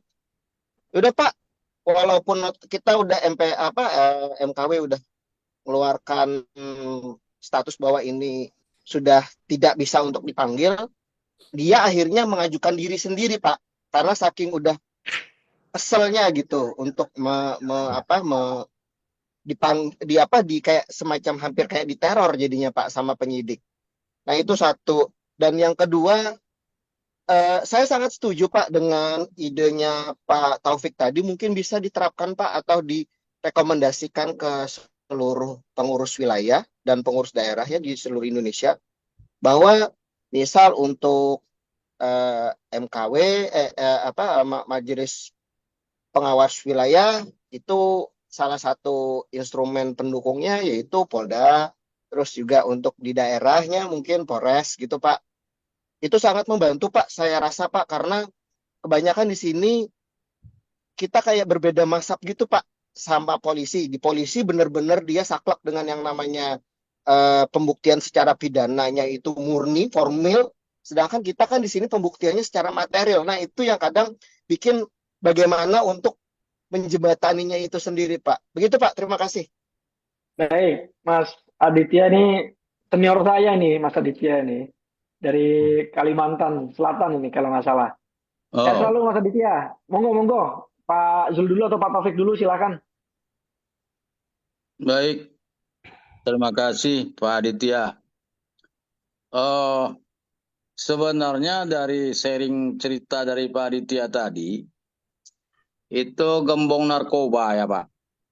Gembong narkoba ini kalau sudah di tangan polisi, hasil narkoba segala macam itu udah sampai ke TPPU itu. Makanya ketika dia PPJB, dia selaku pembeli, ya Pak, ya kan? Nah, dia pembeli duit narkoba, dia beliin kemana-mana, itu nanti kan mau ditarik-tarik itu. Si notaris untuk hal yang begitu, ya jangan ambil resiko aja.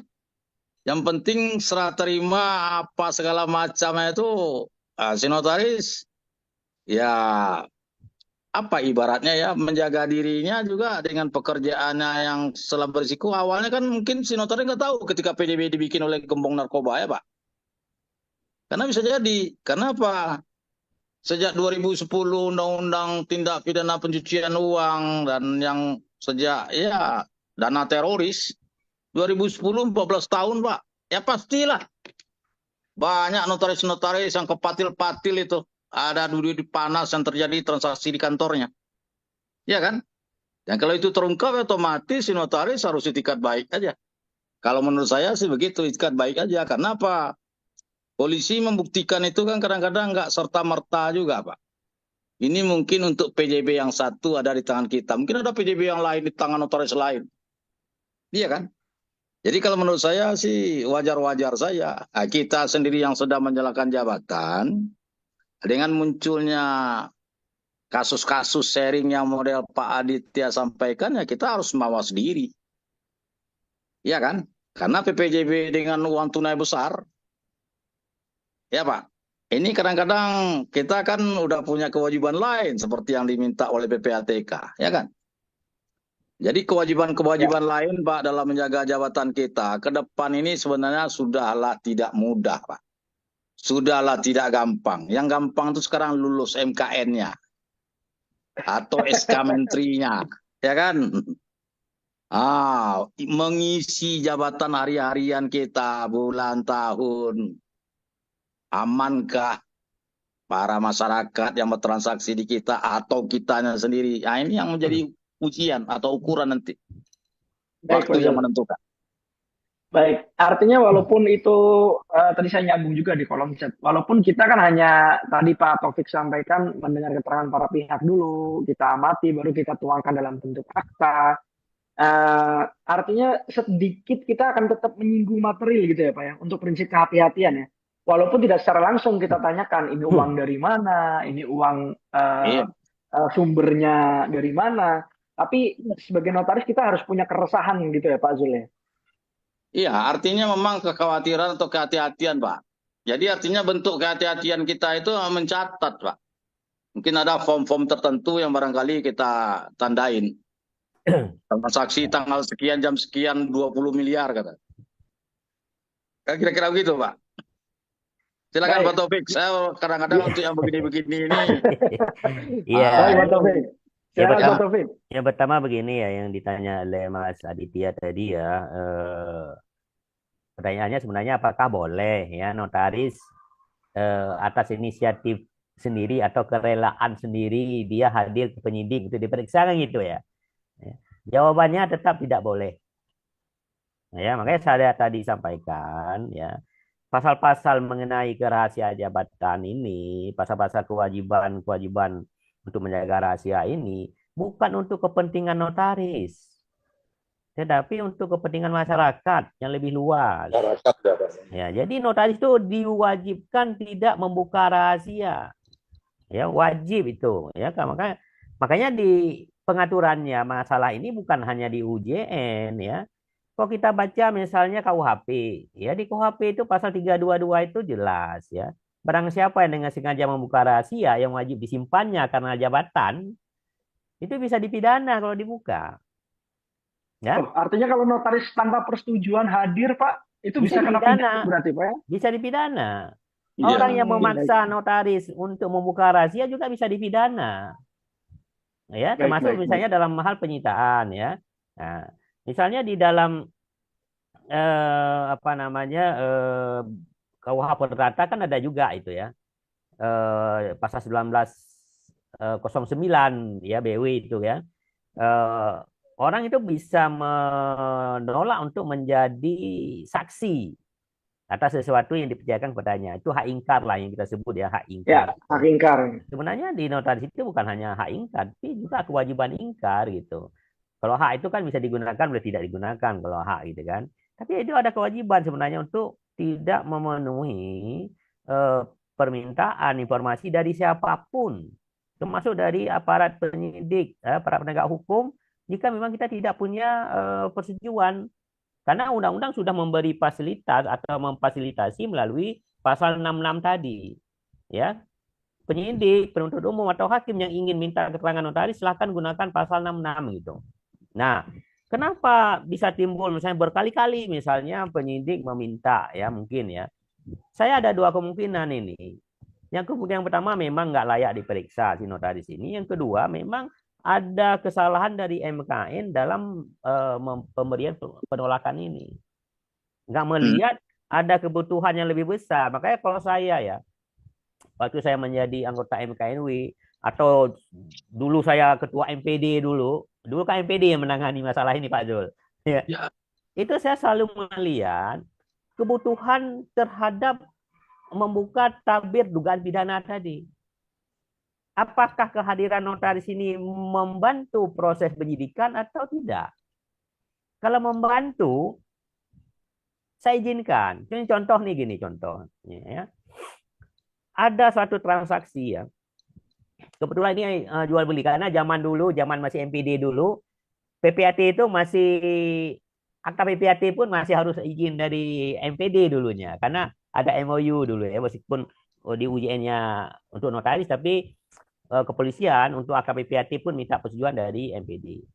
Ada akta jual beli yang dibuat oleh notaris. Kebetulan akta jual ini belum ada sertifikat. Ya, dari A jual kepada B.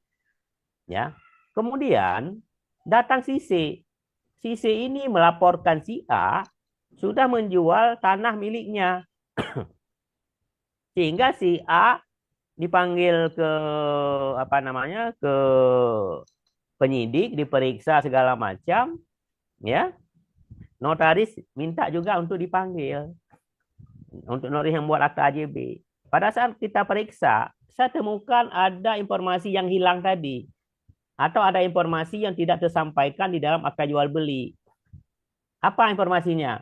Saya tidak bisa melihat ada hubungan antara si penjual dengan objek yang dia jual. Apa hubungannya? Apa dasar kepemilikannya? Itu nggak jelas. Sehingga pada saat ada orang lain yang mengklaim itu miliknya dengan membawa bukti akta hibah, ya dia pernah mendapat hibah, maka saya izinkan notaris itu diperiksa. Notarisnya marah-marah karena saya izinkan, ya. Kebetulan saya ketua MPD juga, ya, marah-marah dia. Tetapi begitu dia datang ke penyidik, dia jelaskan segala macam, seminggu kemudian dia datang ke saya lagi, Pak, udah selesai katanya. Apa yang selesai? Udah saya jelaskan. Udah si penjual juga udah beres, kasusnya ditutup. Artinya apa? Kalau dia nggak saya izinkan, orang si penjual itu bisa jadi masalah kan? Ternyata si A ini punya putusan pengadilan yang menyatakan bahwa tanah itu milik dia. Lebih duluan putusan pengadilan ini dibandingkan akta hibah yang dibuat oleh camat ini. Sehingga dia punya dasar, tapi ini nggak dimunculkan dalam akta. Nah, ini perlu hal begini perlu. Jadi pada saat MKN misalnya memberi persetujuan untuk diperiksa, belum tentu notarisnya itu salah. Tetapi bagaimana notaris menjelaskan akta yang dibuatnya sehingga kepentingan masyarakat yang terkait dengan akta itu tidak dirugikan. Ya. Kalau enggak akan rugi masyarakat. Ya, jadi bukan semata-mata melindungi notaris ya, tetapi bagaimana melindungi masyarakat, melindungi kepentingan masyarakat di sana. Ini tujuannya. Jadi tidak sembarang memberi izin atau menolak memberi izin gitu. Sekilas tadi terkait mumpung supaya tadi masih nyambung sedikit tadi. Jadi bentuk persetujuannya MKN itu apakah dinyatakan secara tegas atau berlaku umum? Jadi kan begini Pak, maksudnya oke, kami Majelis Kehormatan Notaris memberikan persetujuan terbatas untuk melakukan pengambilan fotokopi minuta atau ya semuanya kalau sudah memberikan persetujuan itu artinya sebebas-bebasnya atau bagaimana. Jadi Karena kan kami belum pernah melihat ya suatu bentuk keputusan MKN itu akan seperti apa. Apakah dinyatakan secara eksplisit apa saja yang boleh dilakukan oleh penyidik atau berlaku umum begitu. Ya, tentu yang itu spesifik ya, keputusannya kan spesifik. Ya, akta apa itu kan disebut, akta nomornya tanggal sekian dibuat oleh notaris mana gitu ya. Misalnya apa kebutuhannya untuk diambil fotokopi minutanya. Jadi hanya sebatas mengambil fotokopi minuta. Ya, atau untuk memeriksa notaris, meminta keterangan notaris terkait pembuatan akta. Bisa juga salah satu, bisa dua-duanya diberikan. Ya, ada satu lagi permintaan yang banyak juga untuk menguji tanda tangan penghadap ke lab forensik.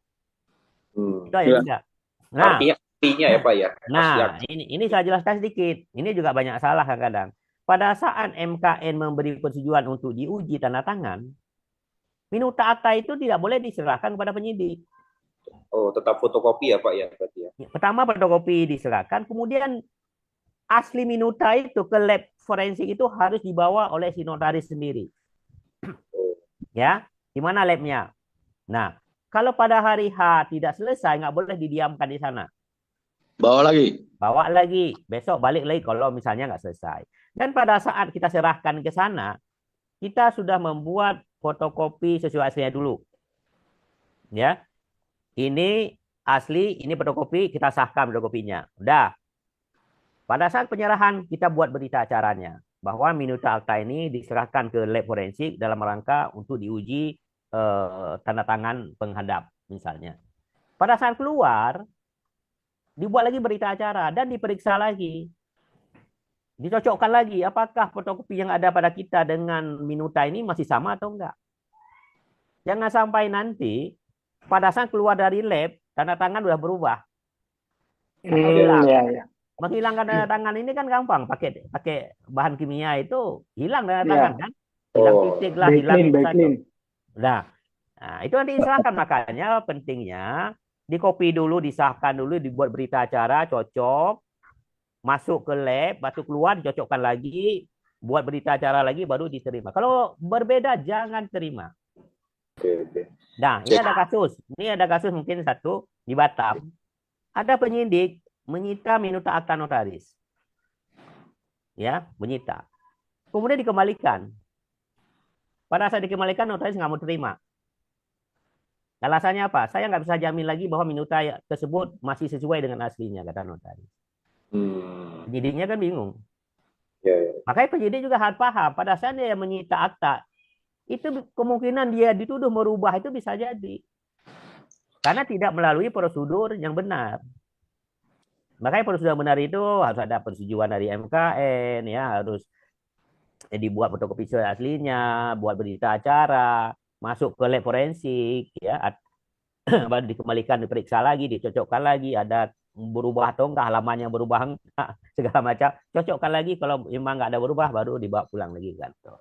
Jadi jangan sembarang memberikan minuta akta ke pihak lain, karena UJN hanya memerintahkan kepada notaris untuk menjaga dan menyimpan minuta sebagai arsip negara. Gitu. Ya. Jadi kalau sudah mendengar seperti ini, jadi kita tahu benar-benar esensinya menyimpan akta ya Pak ya. Jadi perlakuannya nggak sembarangan kita taruh di lemari ala kadar dan sebagainya. Ya. Jadi ya, kalau itu rusak itu ada pidananya juga itu. Nah itu ya. Ini penting sekali untuk notaris muda. Iya, notaris muda ini kan bisa jadi sembarangan menyimpan. Jadi tidak mendudukkan akta otentik atau minuta akta ini sebagai suatu arsip negara ya. Ini juga tamparan untuk saya juga sebenarnya. Biasanya notaris muda yang disimpan rapi itu apa? Invoice-nya disimpan rapi. Biar baru tagihan jangan sampai hilang. Aktanya urusan nanti. Ya kalau seperti ini kita jadi tahu makna ya. Ya, mungkin ini kok tadi ada satu pertanyaan di kolom chat yang terlewat ditujukan ke MKN tadi mungkin ke Pak Taufik secara langsung. Dari tadi dengan Pak Zul, Pak Taufik kita membahas akta ya. Bagaimana dengan legalisasi? Legalisasi kan setingkat di bawah akta. Ketika notaris ini dimintai atau dipanggil sebagai saksi minimal atau dimintai keterangan atau klarifikasi dari Pak Zul sampaikan. Bagaimana peran MKN? Apakah juga termasuk dalam kewenangan MKN itu, Pak Taufik, Ya, berkaitan legalisasi? semua pelaksanaan jabatan notaris itu kewenangan MKN. Ya, kalau terkait dengan permohonan untuk menjadi saksi, apakah terkait dengan akta atau legalisasi atau wamarking tersebut atau pengesahan fotokopi atau kopi koleksioner misalnya, itu semua harus melalui MKN. Ya, nah pertanyaannya itu masalah saya itu sejauh mana dapat memberikan keterangan ya kepada penyidik. Dalam prakteknya itu MKN itu tidak hanya legalisasi, wamarking pun pernah kita setujui untuk diperiksa. Secara umum kita tolak, memang. Secara umum ya, karena nggak ada peran notaris di wamarking gitu kan, notaris hanya mendaftarkan, melihat siapa yang bawa juga nggak pernah gitu ya. Nah, tapi ada satu kasus ya di DKI juga itu, kita memberi persetujuan kepada penyidik untuk memeriksa notaris yang mewamarking dokumen. Kenapa kita berikan? Ternyata di dalam dokumen itu memuat nama notaris itu sendiri. Iya kan? Ada penyerahan sejumlah uang kepada notaris, ya, nomor rekening notaris, ya, segala macam, dan di wamarking notaris kita berikan. Karena informasi yang kita dapat pun yang membuat mengetik itu segala macam itu notaris juga. Jadi tidak semata-mata begitu wamarking itu notaris tidak bertanggung jawab ya, MKN akan menolak permohonan penyidik, tidak juga.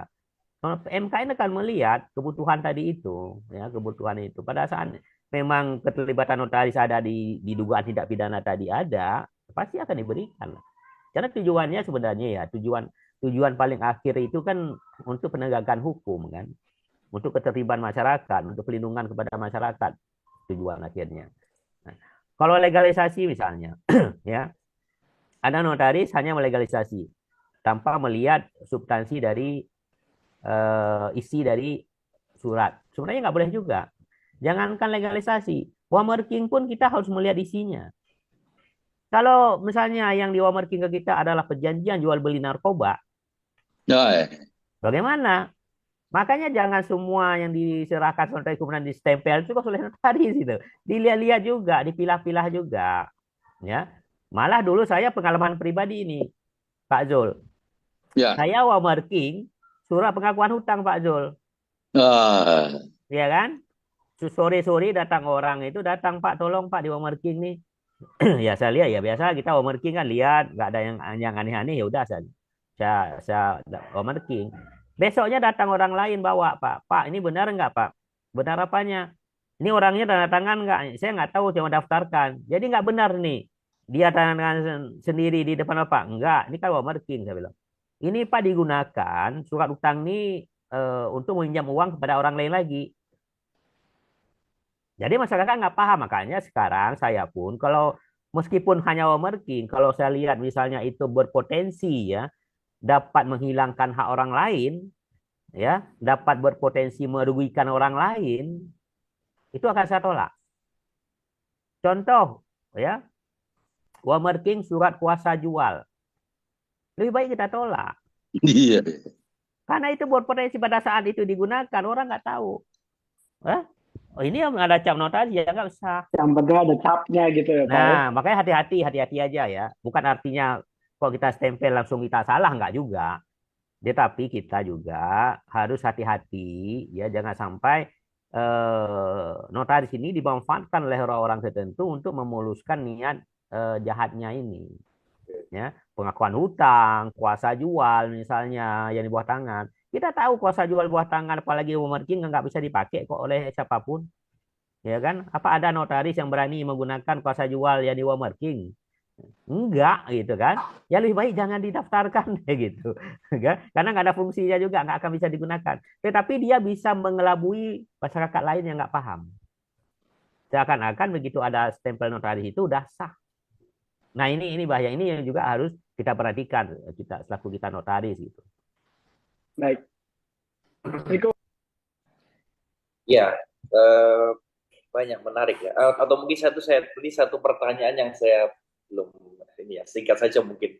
Jadi nanti kan kalau MKN terkait notaris ya Pak ya, Pak Taufik ya. Tapi kalau kadang-kadang begini, supaya mudah mendapatkan informasi, lalu saksi-saksinya atau karyawan notarisnya dipanggil. Nah itu berarti langsung bisa begitu saja ya Pak ya, karena itu kan bukan Nah, objek pengawasan MKN ya, atau termasuk ya. sampai saat ini kan yang dimaksud oleh pasal 66 itu hanya notaris aktif. Ya, notaris Jadi aktif. werda notaris ya, notaris pengganti yang sudah berakhir sebagai notaris pengganti, saksi notaris segala macam tidak masuk kategori pasal 66 ya. Termasuk tapi PPAT ya Pak ya?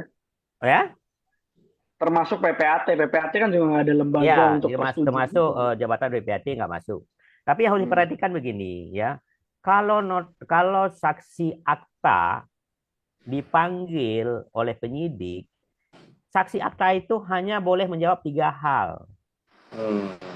Ya. Apakah penghadap itu benar menghadap kepada notaris? Ya. Apakah notaris menjelaskan isi akta dan akta itu sudah dipahami saat itu oleh para penghadap? Kemudian apakah penghadap itu tanda tangan akta di hadapan notaris? Hanya itu. Karena saksi instrumental itu ya, instrumental itu fungsinya hanya menyaksikan 3 hal itu, Verreyden akte itu. Bukan ini ya, mungkin ada pendapat ya, mungkin sering kita dengar ini, saksi akta itu harus orang yang paham mengenai akta segala macam. Itu nggak penting itu. Saksi akta boleh kita comot untuk di pinggir jalan. Syaratnya kan dewasa, tidak ada hubungan keberatan dengan si notaris ya, dan cakap gitu kan. Syaratnya cuma 3 aja syarat jadi saksi akta. Apapun boleh. Jadi jangan dikait-kaitkan saksi akta sebagai orang yang mengetik lah, yang paham, yang ini, yang itu, enggak. Kalau saksi akta dipanggil hanya 3 jawaban itu yang boleh jawab. Yang lain tuh bilang aja itu urusan notaris Pak, saya nggak tahu. Karena notaris harus bertanggung jawab. Jangan juga notaris melepas diri. Ini ada juga. Oh saya nggak paham itu yang kerja staf saya. Nah ini anak magang saya, itu yang kerjain anak magang saya. Nah, ada malah di hadapan MKNW dia jawabannya begitu. Waduh Pak, kalau anak magangnya saya yang nggak paham ini, yang ngetik-ngetik atau yang kerja itu, ini saya cuma tanda tangan aja. Nggak boleh notaris. Ya, karyawan kita atau siapapun ya di kantor itu kan hanya membantu kita dalam bekerja. Semua itu adalah pekerjaan notaris. Walaupun bukan notarisnya mengetik, tetapi hasilnya itulah tanggung jawab notaris. Itu. Jadi jangan salahin karyawan atau saksi lah kalau ada masalah hukum. Notaris harus tanggung jawab sendiri gitu. Baik, Pak Taufik, terima kasih Pak Zul Trisman. Terima kasih, ini sangat daging semua isinya. Mohon tips ketika ada seorang notaris dipanggil oleh penyidik, dan tips-tips ini dijadikan closing statement baik oleh Pak Zul Trisman maupun Pak Taufik. Silakan Pak Zul. Bagaimana kita ketika dipanggil oleh seorang penyidik, Pak Zul? Oke, saya dulu ya Pak, karena saya udah berapa kali nih untuk klarifikasi. Jadi saya pribadi sih dipanggil sama polisi ini Pak, udah sampai ke tahap jika yang dilaporkan urusan akta kita ini berlebihan dan tidak sesuai dan udah mencemarkan nama baik dan apa namanya, ini saya malah minta ke polisinya mencari jalan. Lu saya siapin ongkosnya, gugat balik dia atau tuduh dia, gimana caranya? Saya bilang. Jadi kira-kira begitu kita dengan polisi ini Pak ke depannya. Jadi kita berharap nanti kita akan memastikan juga Pak. Tugas kita ini memastikan perjanjian, perbuatan hukum masyarakat di bidang keperdataan. Itu tugas kita itu.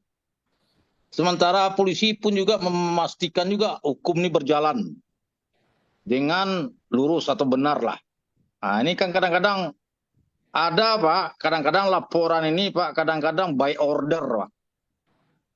Nah ini kadang-kadang harus kita siasati, hati-hati kita notaris. Jadi kalau menurut saya, dengan kepolisian ini kalau menurut saya sih jangan seperti dengan petugas pajak Pak.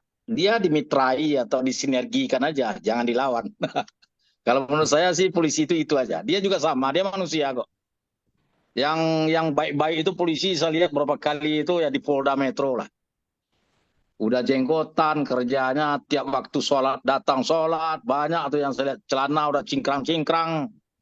Dia paham tugas jabatan notaris. Yang jadi masalah itu Pak, kita yang menjalankan jabatan ini tidak paham dengan tugas jabatan kita. Ini yang ngeri-ngeri sedap kita.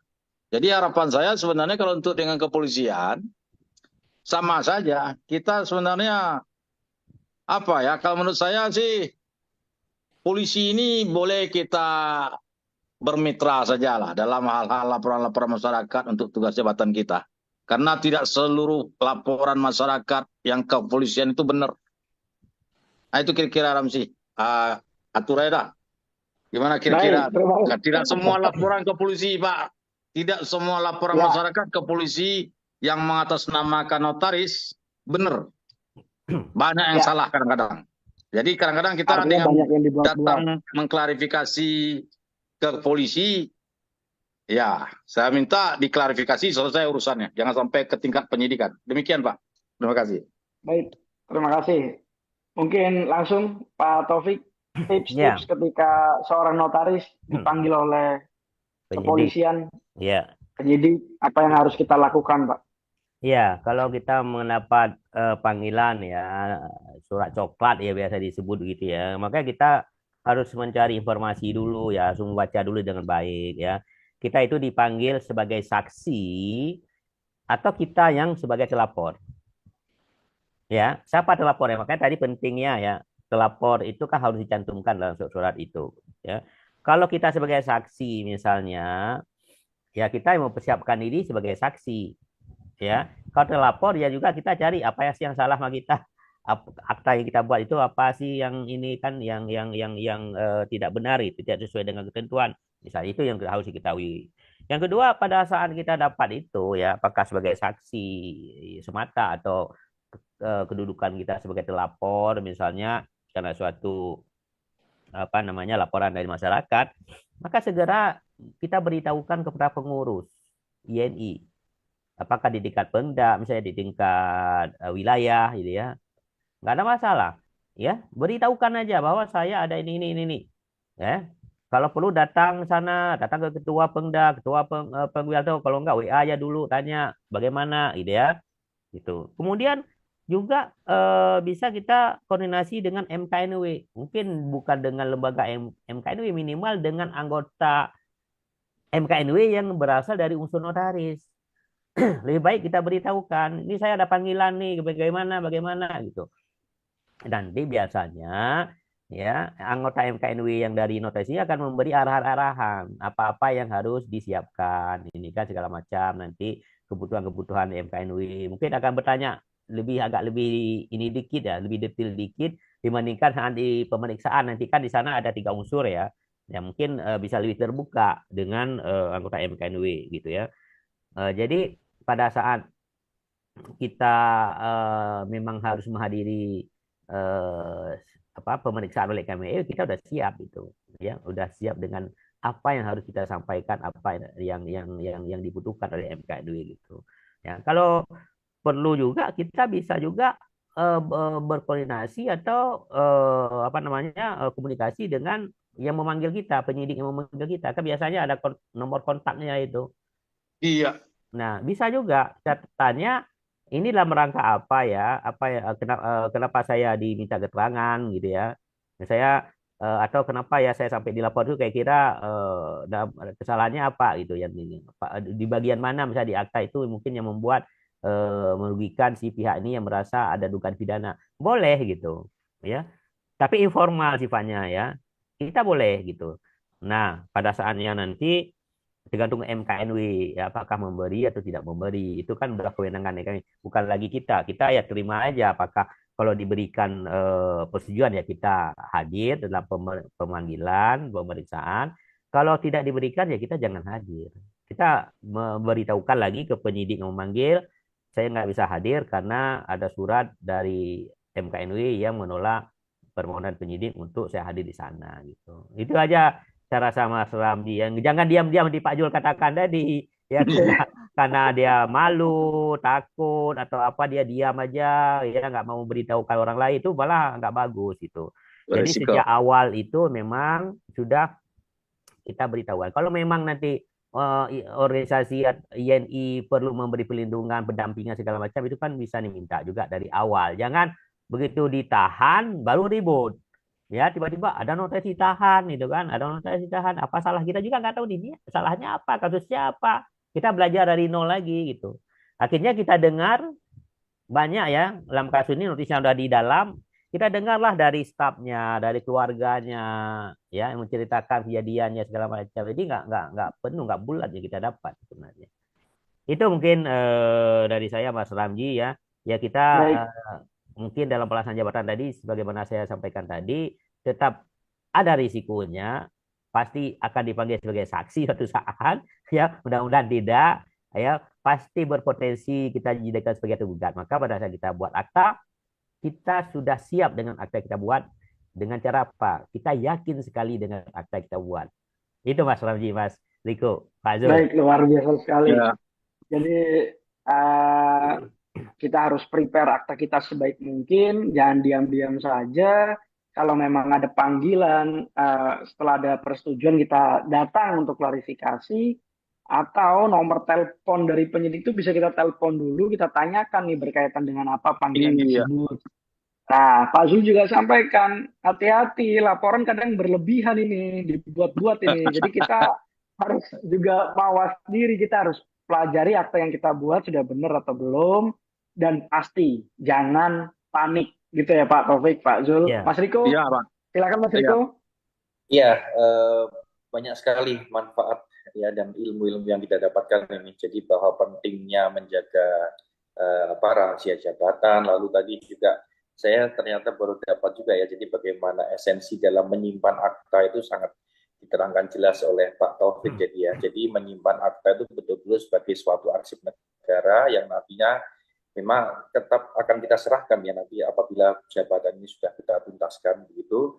Dan juga jangan dalam pembuatan akta ya kita justru membuat akta untuk diri sendiri seorang notaris, tapi itu memang akta yang konstatir, kualifisir begitu ya Pak ya. Lalu menjadilah satu akta yang memang kita sendiri harus yakin.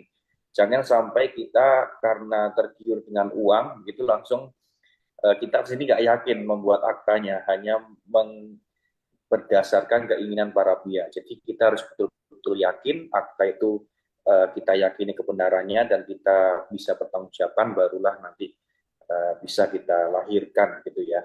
Banyak sekali tentunya materi yang kita dapatkan hari ini dan mungkin nggak akan cukup kalau 2 jam ya. Jadi mungkin kita tunggu pertemuan selanjutnya. Terima kasih sekali tentunya kepada Pak Taufik, Pak Zultrisman, ini menjadi satu keilmuan pahala yang terus mengalir begitu ya Pak ya, menjadi ilmu yang barokah. Monggo Bang Ramzi, kita tutup. Ya, terima kasih Pak Taufik, Pak Zultrisman. Terima kasih Ramzi. Ya, terima kasih Pak Taufik, salam. Dan Bang Langgeng di balik layar, terima kasih Bang. Ya, terima kasih juga. Mas Langgeng, terima kasih. Ya, terima kasih para audiens dan PPINI tentunya sekali lagi selalu memberikan manfaat pada setiap anggotanya, sehingga ini atau INI Talk, kalau ini ada itu kata Pak Zul. INI Talk masih eksis sampai hari ini dan akan selalu eksis. Kalau enggak saya nanti akan ditelepon-telepon terus nih, sama yang ada di layar juga nih. Kapan diselenggarakan lagi, akan terus update, jangan khawatir rekan-rekan, tunggu saja broadcast berikutnya. Kembali lagi nanti bersama saya Ramzi Baraba dan Riko Yubaidi di kesempatan yang akan datang. Terima kasih semua para audiens, narasumber dan PPINI. Terima kasih. Assalamualaikum warahmatullahi wabarakatuh. Waalaikumsalam warahmatullahi wabarakatuh.